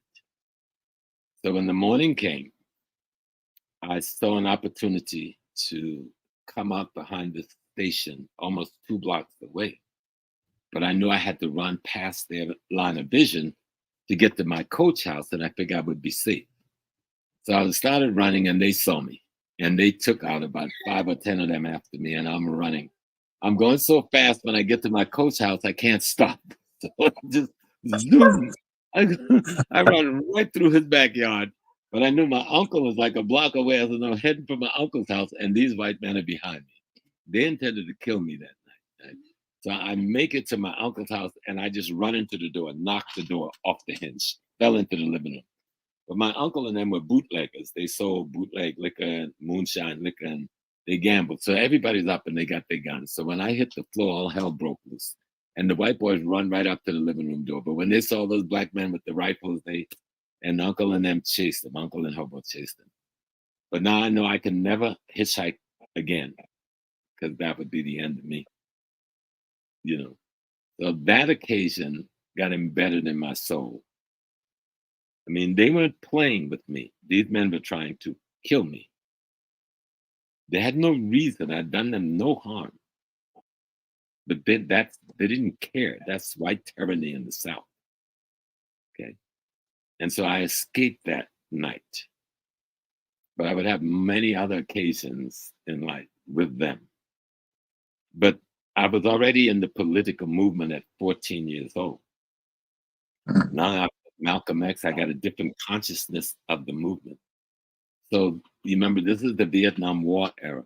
I was in the Naval Reserve. I had joined the Naval Reserves in high school to make extra money to help my grandmother, who was taking care of all of us while our mothers and father was in New York working. And so I made it to college. I had football scholarship, but the whites altered my record. So the day I graduated from high school, I had to go in the military. And so I began to organize in the military. I was a war resistor in the military. I refused to fight in Vietnam while I was in the military. I was court-martialed multiple times. The last court-martial I had was after I left the military, and I refused to serve the rest of my time. I never finished my time with them. They arrested me in New York. I was with Stokely Carmichael, Kwame Ture, picketing the Army recruiting station on 125th Street. And I went to the court-martial. I showed up at my court-martial, black beret, black leather jacket, black fatigues, a bandella bullet across my chest, and a 25 Beretta. And they said, "You can't go into court like that." I said, "Well, I'm going into court like this." So they wouldn't let me in the courtroom. They gave me a chair, sat me outside of the courtroom, and they gave me an Asian lawyer. I think the young man was Chinese, a lieutenant. And he would talk to me about my affairs. They would go back into the court-martial board. And we went like that from 9 in the morning until 3. Then they told me I could go. I don't know what happened. Even though I'd had some incident with the CID, the Central Intelligence Division, while I was in the Navy. And there's a lot of history there of struggle in the military. And so now I'm in the OAAU, Malcolm X's organization. I'm working with SNCC, with Stokely Carmichael, and I'm 21 years old. And they're trying to figure out what to do. If we put them back in the military, that's going to create too much fuss, because this is the civil rights era. So they let me go. It took them 4 years to give me my clearance and gave me an honorable discharge out of the military. By then, I'm in the Black Liberation Army, Black Panther Party, International Commandos, Yahudu Fighters. I'm in multiple other fronts. I'm working with brothers to hide in Yomo in America from the American FBI when he was fighting in Namibia. I'm training young people in America to go back and fight the SWAPO. We're backing PAIGC in Guinea-Bissau. We're dealing with the brothers and sisters in Mozambique. So I'm in the midst of all of this. So this is what my life has been, just in those movements. In Zimbabwe, we're backing the doctor, and we're backing your first president. We were just doing everything we can, raising money, raising funds, getting it to them. So, and then still trying to teach and articulate. Somewhere in there, I was made the imam of a Malcolm X's Muslim Incorporated. I went to Mecca by 1974. And then when I saw what all of this was about, the Arabs' anti-Africanism, I left Islam and got more. Actually, I'm in Mecca, and they wanted me to die in Mecca. I'm not going to even give you the whole story, but the treachery of not wanting to dealing with an African because of their false understanding of Islam. And I knew I had a much better understanding than they did. And so they would prefer me dying there. And I would have, except one day when I'm totally giving up, I take off the white cloth because I wore it even after. And I saw tens of thousands of people die there. And they marched on the slab around the Kaaba. So that's a book by itself. But I'm sitting on a curb in Jeddah and I'm crying. I'm giving up. I put on the dashiki because I want to feel Africa. So I'm going to die. Let me wear clothes that's African. And I had on some jeans and some sneakers and that blue dashiki and leopard print. And I'm crying because I thought it's over. I'm hungry. I'm broke. I got no money. And I can't get home. They won't honor my ticket. And I didn't realize they were trying to kill me then, but I would realize that later. But at any rate, I'd been arrested by the CIA. Let me not forget that one out. The Saudis turned me over to the American CIA. I escaped from them in Jeddah. And I hid in Mecca for 2 weeks. When I came back up to Jeddah, they approached me. I didn't surrender to them, but I went with them into the office. I told them, okay, y'all want to kill me, y'all kill me. But they didn't harm me. They questioned me and they let me go. You know, that's another story. And so I'm sitting on this curb and I'm crying. And a man started speaking to me in another language, which I didn't understand. So I look up and say, oh, sir, I speak only English. And he says, Yoruba man in full Yoruba gear, full big Yoruba buba. And I'm like, huh, shock, what he doing here? I'm still, I thought maybe I'm hallucinating. And I told him what my situation was. And he said his family owned a sawmill in Lagos. So he says, come with me. I'll take you home. And he took me to Air France and bought a ticket and sent me home. And I never went in the mosque to teach ever again. That's one of the stories. If people want to know some back, and I've left out a lot. Because I take anybody or anything that I saw was anti-African, I took it on to its face. Whatever price you got to pay for that. Wow. And how many African countries have you visited or traveled into? And maybe what stands out in some of the trips that you remember walking on the continent? Probably Ghana is my favorite place because I have so many friends there. But the country that spiritually intrigued me the most, one to think it's Egypt, but it wasn't Egypt, it's Ethiopia. Ethiopia. Through the mountains of Ethiopia, going into the villages of Ethiopia, looking at the artifacts. People have no idea. We think Egypt got some stuff. You got to go to Ethiopia. And so Ethiopia is the one that impressed me the most. In terms of spiritual practices, it's Benin, because I've always loved the voodoo. And I've always submitted to voodoo teaching. And I studied under Ahogan for many years, Rulux, Maryland, the voodoo system. And so going to Togo and immersing yourself and Benin, Togo and Togo has a different rhythm from Benin in that Togo have retained much of what is brought from Nubia to the west. So many of the gods and the shrines of East Africa was brought to West Africa by the people we are calling the Ewe or Ebe. And there's one town in Togo. You go and you go, wow, what a beautiful town. But every house in there belonged to a god, not the humans. The only humans that live there are the Wulama and the priests that attend the gods. Things in Africa that we just don't know exist. You know. And I studied that tradition under the God. So in the God tradition, I'm near Hito, Okropon, the spirit that soars high. So I have a right to have access to certain of the wisdom body. Because I took the initiation and I didn't give in to the temptations that they put you through. I'm sure you've been to initiation. I'm sure you know there's some temptations they put you through. And you got to get through them. You know, and in the Akan, I'm in the Ashanti Akopim tradition. So there, I'm Nanakopim Pansa, the second of the Agogo stew. And in the Yoruba tradition, Obenjoko Adebayo, a priest of Oya in that tradition. So there's something different in all of the countries that I've been to. You know, in Senegal, on the surface, you see this beautiful interpretation of Islam that the Africans have, totally different from that mess in the East. But under it is undergirded by the indigenous African tradition, which they never let go of. And you watch that magic, and that's the same thing in Mali and Gambia, you know.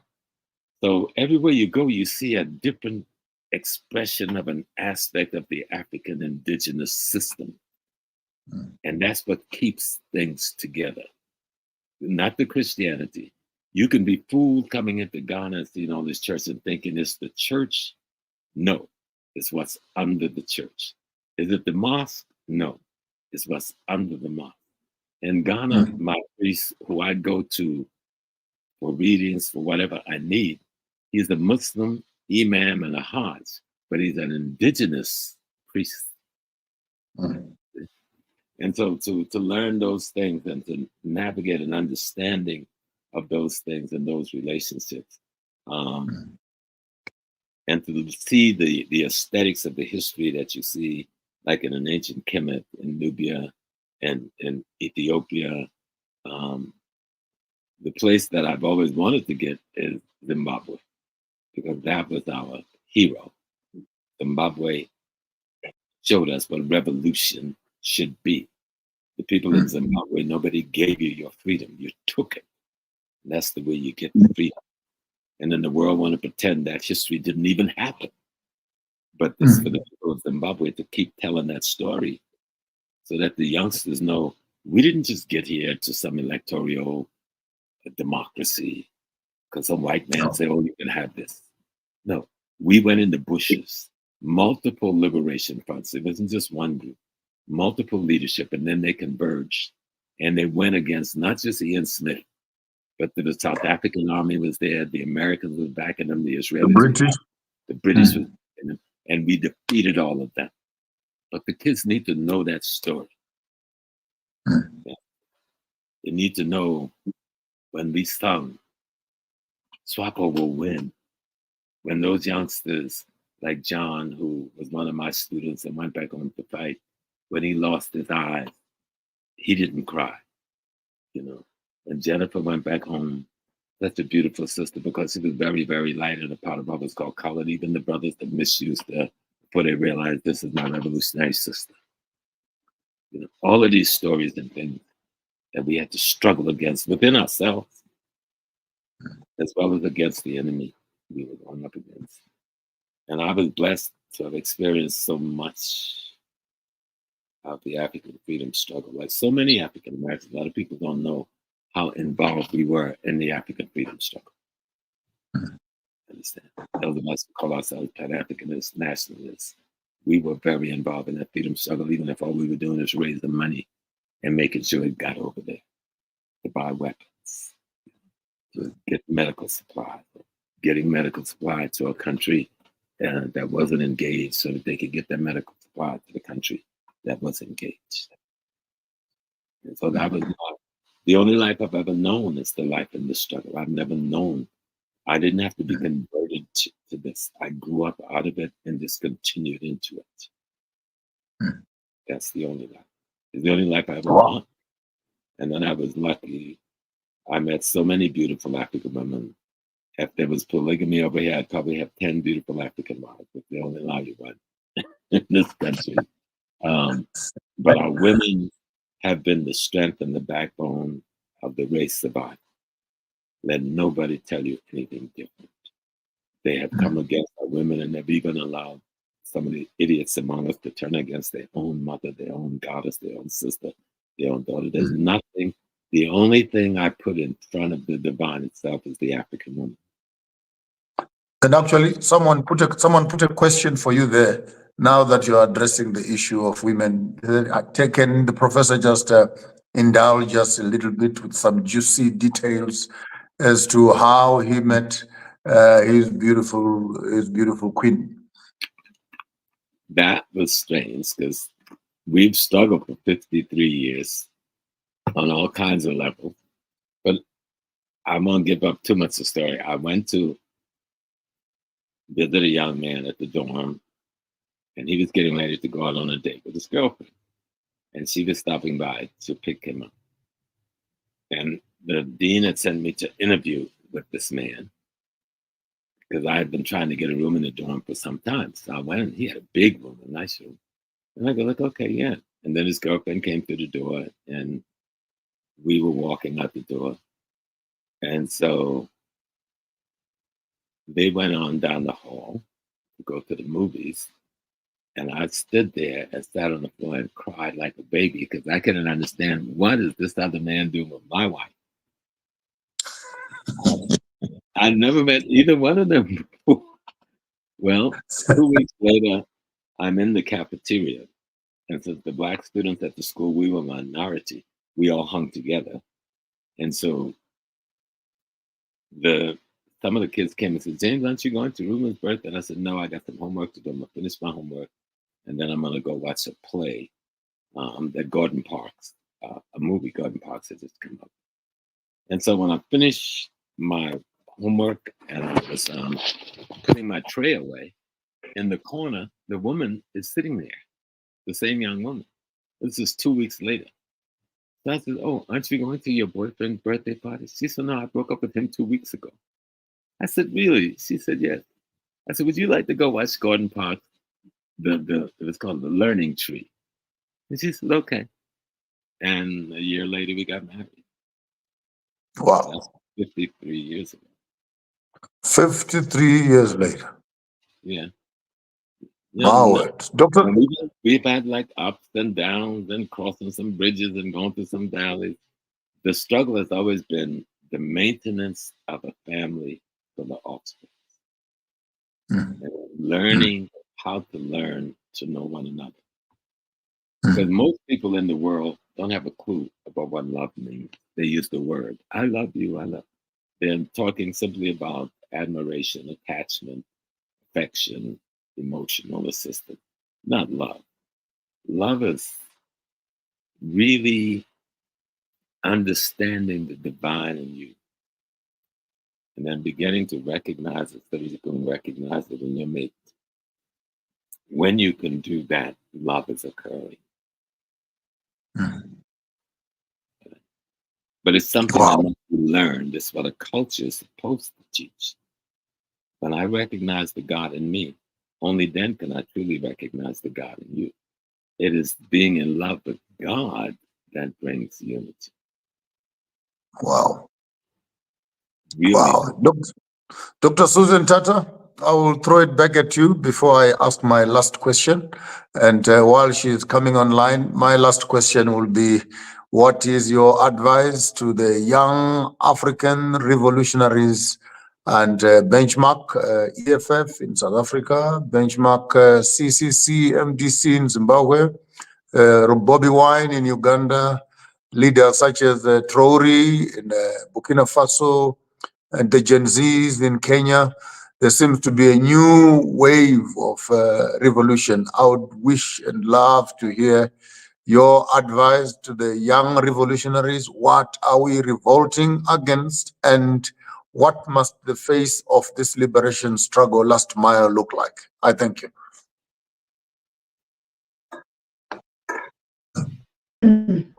Thank you very much, King Maponga, for the moderation. I mean, you can see everyone is like, enjoying the nice moderation, King. So I think before we get into that, Professor James Moore, your fans on your page are complaining that they would have loved to watch it live on your page. So I sent a link, if you would mind, to actually, that we could also really get them involved. Like they wanted literally to be on your roof and watching it. And I think that's so beautiful. And while Professor James is doing that, please, King, can you just give us another musical lullaby? Because we are in the celebration, and I will just refer to some questions in the chat and give a thank you. I'm reaching out for all of you that have been giving contributions here. And support for Professor James Small, and be aware, Professor James, here, that's your donation and that your birthday presents, and they will literally come direct to you. And everybody's already saying, let's make this a unique show where King Maponga Joshua would be moderating the legends on Pan-African Daily as they share their stories with us. So over to you, my king.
Thank you, thank you, thank you, thank you, thank you. I mean, I'm just gonna dash back to what all of you have been doing. I mean, this is this the way we celebrate. This is the way it's gonna go, and this is the beginning, and this is the way it's gonna stay. I mean, I love as Cheryl said, Professor, you looking really wild and youthful. Of course, he just turned 70 or 72 in the calendar of Ethiopian calendar. But like you said, you heard him said it, I feel as young as I feel. That's how I measure my age. And I think that's very important for us to know as Africans how young you are. It should be the question, how young you are. It's not just how old you are.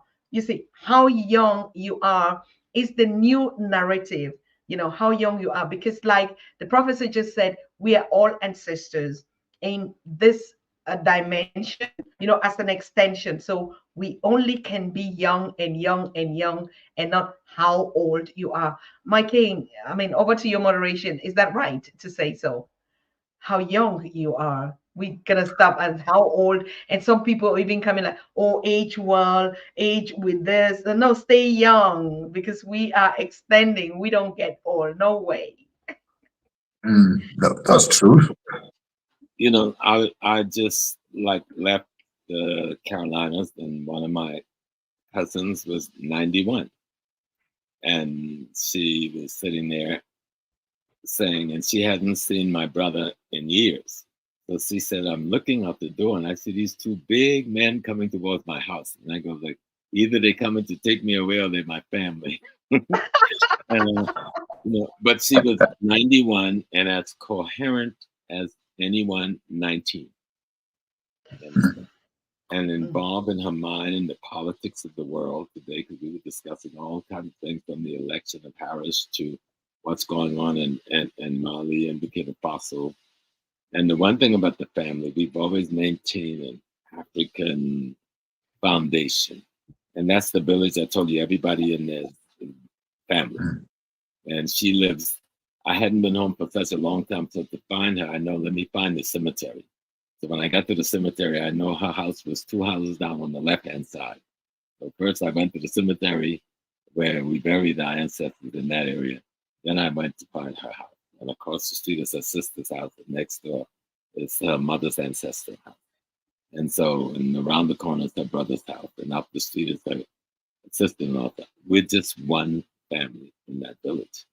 And the key thing is to always remember life. And I remember I had one of my teachers, Uncle Lucius, that taught us when I brought the brothers together to continue Malcolm X's organization.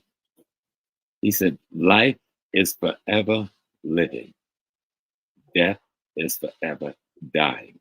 Which one do you choose? Woo!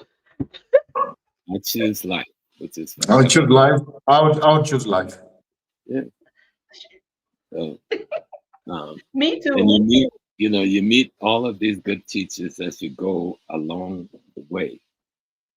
You meet these extraordinary teachers. Some have only been sent to you for a moment in time. Some have only been sent to give you a certain message if you're able to contain it. You know? And so, but you have to be constantly cognizant, keep yourself healthy. The way you stay healthy, study history. Study how to eat right. Even Elijah Muhammad wrote a book, even though the thing with him and Malcolm have made a lot of hearts sad and against him in America. The book is called How to Eat to Live. And even way back then, he was presenting a very appropriate African dietary platform that is very useful for us today. The one thing, if you notice, the brothers in the Nation of Islam, they were all slim and trim and sojan, you know.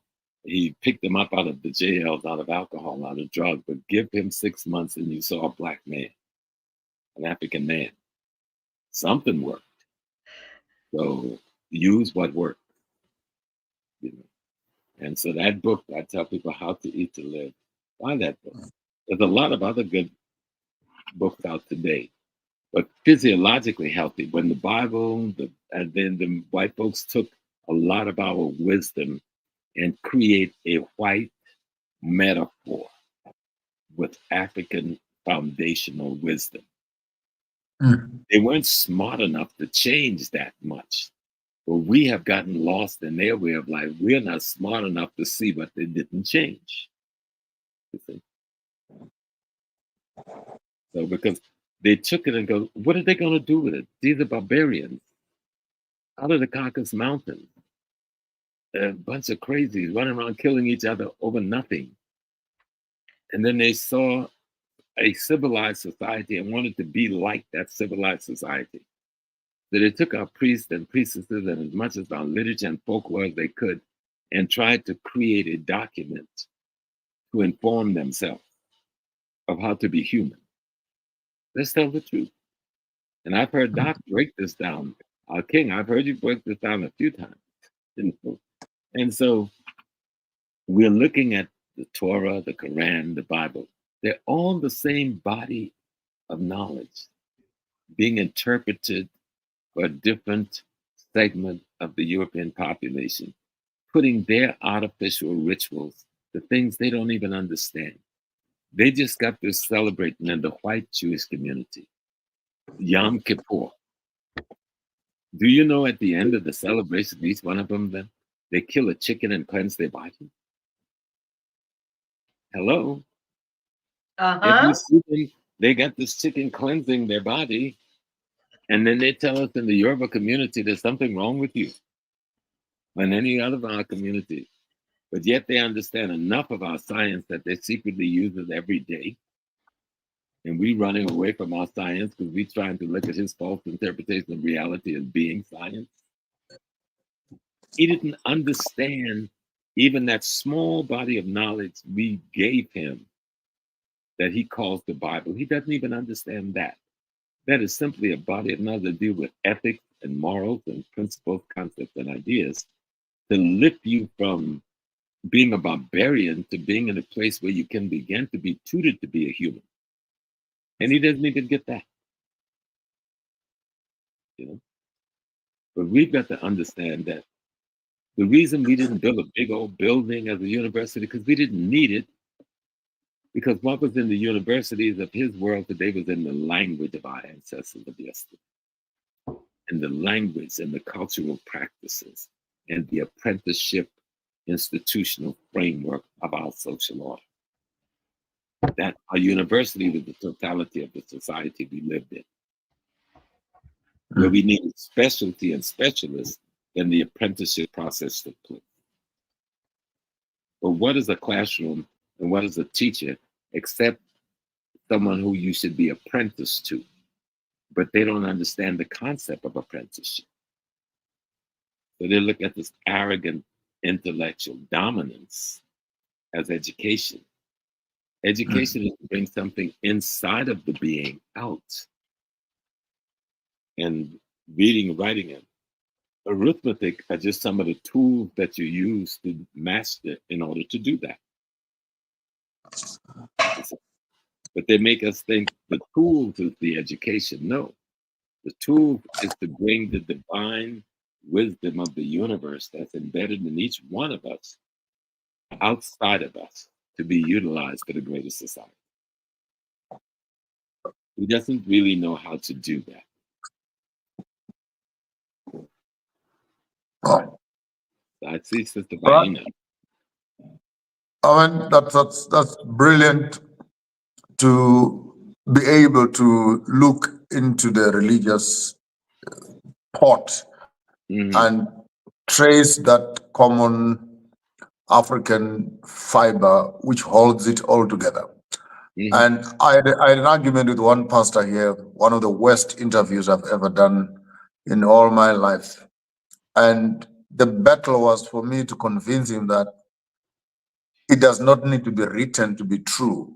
We can practice as Africans because the Torah is not in a book. The Torah is in our lifestyle. It's how we live. The Quran is not. It's not in a mosque. The mosque is the oral tradition, here. Baba. Let me just come, and I'm going to say the oral tradition is a much more superior tradition than the written tradition. The written tradition presupposes a beginning and an ending to wisdom or knowledge. That's insanity. That's insanity. The oral tradition, if one was to take and say, I'm going to write down the oral tradition of just the Yoruba, you're going to need a book about 50,000, 60,000, maybe 100,000 pages. And you still would not even begin to write down the wisdom of that people. And that's true for any African people. And so that's why the white man feels he can, I can take a little bits and pieces of his knowledge and I can put it in the book and say, this is it. No, because you have not captured the divine essence that makes up the human being. And that's why he can remove God and put it in a sky. Where's a sky? I'm on the planet Earth, floating in space, just like Mars, Jupiter, Uranus, the sun, and the moon. So what sky? Professor, you are even messing up my head because I had a big fight. Because I'm saying, how can you have the creator of a universe that you call God, who is hiding in a book? You know, we literally, you must go and find him on John 3:16. You must rush there and you'll find the whole creator hiding between pages. And I'm saying, man, guys, this is insane. This is madness. You can't take the omnipotent, omniscience, the whole vastness of knowledge and think you can lock it on a paragraph and say the end. Hence, even all these apocalyptic theologies that are trying to conclude the human story, they run short because by nature. How can one tell the story of the universe? Even the concept of a beginning is not a real concept. It is impossible to have such a concept because there's a presumption that it is knowable. It is impossible to know such a thing ever occurred. So the concept of beginning doesn't exist in African literature, oral literature tradition. The concept of an end does not exist. We are eternal. The circle is unbroken. We are eternal. I am my mother and my father. And they were a sum total of my grandparents, who were the sum total of my great parents, who were the sum total of my great great parents, who were the sum total of my great great great parents. I am all of them. That girl you saw standing here, my daughter, is the sum total of all of them. And the little baby you saw is the sum total I'm sorry, of all I of have to interrupt. I them. just want to interrupt a little bit and give us a breathe out. Let's just breathe and welcome this special show. I mean, we have her sister, her able sister, Professor Baina, who actually is working on a very big project, and we're actually pulling the attention of everybody to be on that project November 16 in what did we say, in Florida? Or I keep forgetting the city, but just watch this beautiful story about the heroes of Haiti, directed by Professor Baina Bello. I love the fact that thousands of us are watching right now, and you're gonna get a ticket to make sure you watch it. Let's just watch the commercial.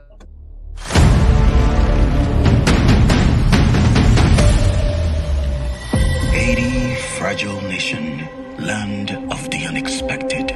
You ask for more from Heritage, and now it's coming. Get ready for an unforgettable experience on Saturday, November 16th at 7 p.m. at the Coral Springs Center for the Arts. Join Yol de Rose and an incredible lineup of talented artists as they present a powerful play that proudly showcases the history of our beloved country, helping us to truly understand. Heritage is a collective effort involving more than 40 artists and technicians, all coming together to bring Haiti's rich cultural heritage to life. 10 remarkable voices will embody the roles of 10 brave female ancestors who made immense sacrifices in the battle for Haiti's liberation. The cast includes Carole Demesma, Laurence Durand, Béatrice Quebro, Tiffane, Misty Jean, Donald Z. Theodore, Ta Famille Soleil, Darlene Desca, Fatima, Annie Alert, Riva, and Richelle Guillaume, all reenacting the pivotal roles these women played in building our resilient nation, Haiti. Heritage is the original creation of Yol de Rose in collaboration with Florence Jean-Louis Dupuis for stage and production design. Historical research conducted by Baina Bello. Choreography by Jean-René Dessoin. Heritage, Saturday, November 16, 2024, 7 p.m. at the Coral Springs Center for the Arts. This is the real deal. Tickets available now online or on site of the Coral Springs Center for the Arts. Heritage, don't miss out. Wonderful, wonderful. I just want to say, on us on the Pan-African Daily, we had decided that all the donations and the gifts that are coming in for Professor James Small is going to get him a ticket to visit this musical right there. So, Professor, that's your birthday present from Pan-African Daily TV. You have to be at that musical, except otherwise. Because your sister is the one that did the historical research, and we trust how it all. Also, I'll give you back the audience. I'm so sorry, but we had to pull this show off. Thank you so very much. King Maponga, over to you. I think it has been a wonderful, wonderful show, and I want to thank you. My last question are the last words from Professor James Small to our young revolutionaries. Any parting shots, any advice from the senior as to how do we create or recreate ourselves as we move towards the globalization of the world? What must the African be aware of, and what advice would you give our young politicians? I thank you. Well, most of our people have been trained in the Christian tradition. And one of the things, you have a concept they borrowed from our Ma'atan tradition of ancient Kemet. They call it the 10th commandment. One of them says, honor thy mother and thy father, that thy day may be long upon the land which your God gave to. Well, your mother and your father to be honored is your ancestors. Your ancestry. Even the Christian doctrine is telling you honor above all things your ancestors. Dr. Hilliard told us that true freedom is to be shackled to your identity. Mm. True freedom is to be shackled to your identity. If we want to build the Africa that our babies want to see, those little ones you saw came around me today, and all of the little ones and all of the African families in the world. If we want to build the African we want to see, you must turn to your ancestor in meditation or prayer, whatever you call them. Close your eyes, turn to your ancestors and ask them, what is your instructions to me to go forward? What instructions do you give me? I ask them every day. People say, well, you got your shrine right in your library in your office. Yeah, I want them right here, right? You want to see them? They're all right there. I go nowhere in the world without them. I walk up the door, all of those pictures there are energy, right? Energy configurations that move with me. I try to make myself such an instrument that all of that energy would be attracted to me. When you meditate and pray to your ancestors, you create the kind of energy field around you that attract the energy that is your ancestors to you. And then you got a force for anybody to reckon with when you walk forward in the world. But the only place where there's a blueprint for me is with my ancestors. To you, the rest of Africa, the only place where there's a blueprint for you is with your ancestors. So study our history. I always make the term, history erases the mystery. Now I make it jokingly and lightly, but the mystery is what's blinding you to your history. So as you study your history, what you will see unfold to you is true love. What you will see unfold to you is a true knowledge of what you call God, the true essence of the divine. If something exists that you call God, it's omnipotent, omnipresent, omnipotent, and supreme. So it means nothing else can exist but it. And it has to be all possible existence there is, which means that you're a part of the it that you call God. And so when you recognize the essence of the it, or Olodumare, or Olarum, or Olodu, then you realize, oh my God, I'm also the it, with all of its possibilities. All of its possibilities is in me. And when we see it manifest in Lumumba, where would Patrice Lumumba, in the midst of the Belgian, French, American, British tyranny, would get the courage to dare do what he did? He found the ancestors within. And he says, oh my God, the ancestors and the divine are the same. They're the same being. How would Kwame Nkrumah pop up out of that little Nzuma village in Western Ghana? He found the ancestors and the divine within. How would Malcolm X dare stand up against the tyranny of America with no fear? He used to tell us the secret to life is to have no fear. And Dessalines told us, is what? Is freedom or death. I want nothing else. Either I'm free or I would rather be dead, and I have no intentions of dying. I have no intentions of dying. Freedom or death is the option, but freedom is your only choice. And Wow. you can be shackled to your identity. Your identity is to be informed and to be instructed by your ancestry. That is who we are. That is what we are. Professor, your wish to come to Zimbabwe, will remain on our list. And I think you look much more healthy to travel now. Let's see what the following year will bring to us. I think I was on a slowdown this year.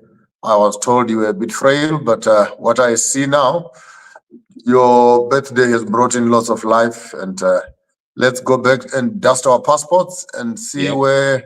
where the next 2 years will take us to. I thank you all for It's a not going to be wonderful 2 years, my king. I will be there much sooner. We will work it out.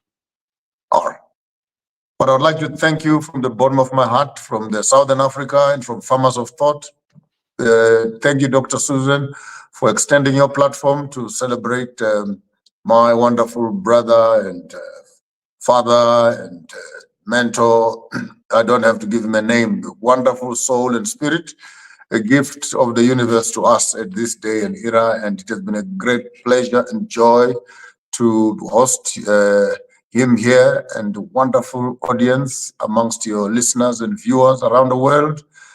Save this video, share it with others, and here is our opportunity to celebrate ourselves as we celebrate each other. With those few words, I want to thank you all and wish that the spirits of the land, rain would fall upon our land, and may our hands constantly be productive, and that the visions of the night would bring us the memories of the past and take us to the future that we all deserve. Long live my professor, long live. In my tribe, we say, Nwele Olute, you must grow long hair.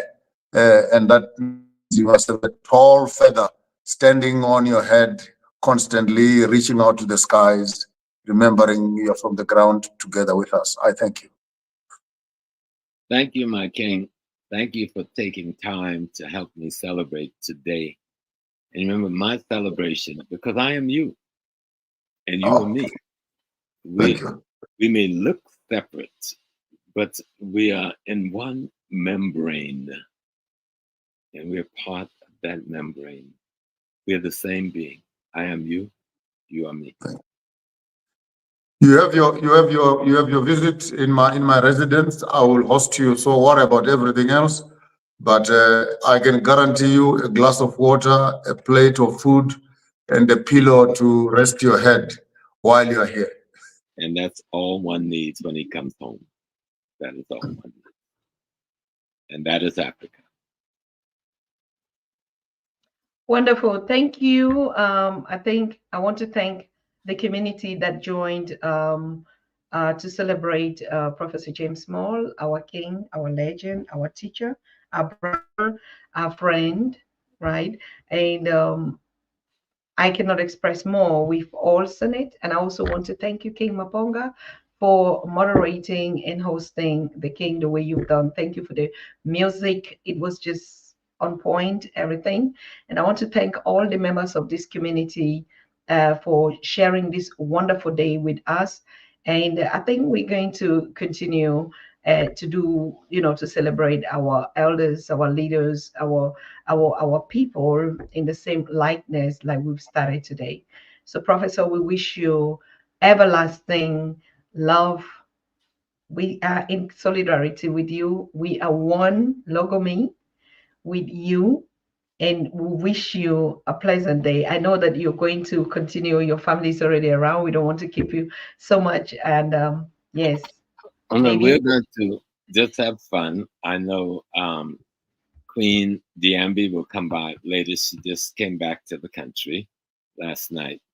And I want to plan going to the Congo this summer. So somewhere between spring and summer, I'm going to end up in Zimbabwe. But I will call my king and we will work out those details.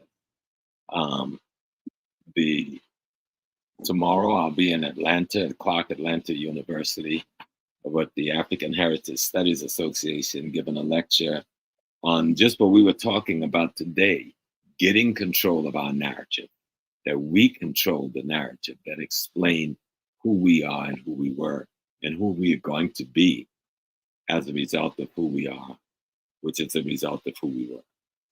And so that should be fun down in Georgia. And then I'll come home to go to Philadelphia with the Asara Set Society on the 2nd to talk again about our narrative and reclaiming our heritage and our spiritual tradition must be restored. We must study the ancestors to know how to do this the best we can do it. That's the key. Good. Thank Thank you so much. you. So I think King Maponga, you're just gonna close it with another, melody as you opened. Oh, merci. Merci. This is a mbira. It comes from the Shona word mbira, which is R. You read it backwards. You have an R, then you have a Ra, then you have an E Ra, then you have a B Ra, then you have a B Ra. So R is the beginning where it all started. Ra is the sun, the light that we all have, through which we can celebrate Ira, which is time of sacredness and beauty of life. Then Bira is the gathering of the community. And once the community gathers together, the environment becomes sacred. Bira is an instrument which we play during Bira. And once you hear the Mbira during Bira, the environment is already sacred. We are celebrating our era, remembering Ra, who has come from A. And Gwenya Mbira is me, the player of the Mbira during Bira, which is Era, celebrating Ra, who has come from A. So it's an ancient Zimbabwean instrument found all over Africa. Some of it is a variation of the kalimba. They say this is the baby piano. Actually, this is the mother piano. Piano is only 17th, 18th century. This was much longer. So what you have are cycles of music where the lower voices, the middle, and the upper, and then you play in a circle. But then the white man took the strongest note and put it on the left. Then he stretched it out to make what you now call a piano. So they call this a baby piano. But as of tonight, let's call this a mother piano.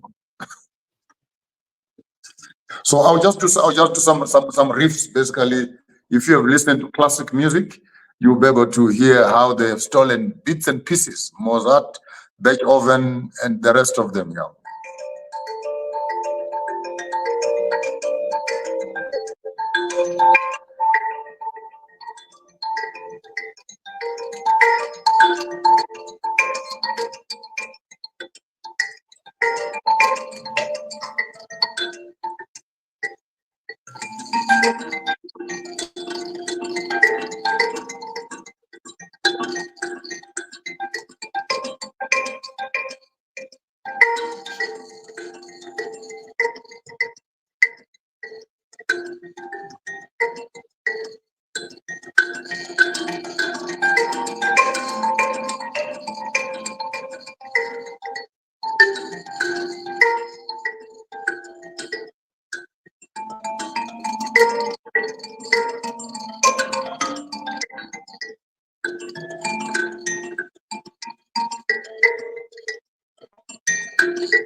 Most beautiful. Okay, most beautiful. Okay, my dear sister Susan, Dr. Tata, we will talk again very soon. My king, we will see each other very soon. Peace and blessing. Thank you. Asante, asante sana. Asante sana. So thank you, everyone, and good night. Good day to most of you out there. Bye. Yeah. You are watching the Pan-African Daily TV with Dr. Susan Tata. The Africa we want.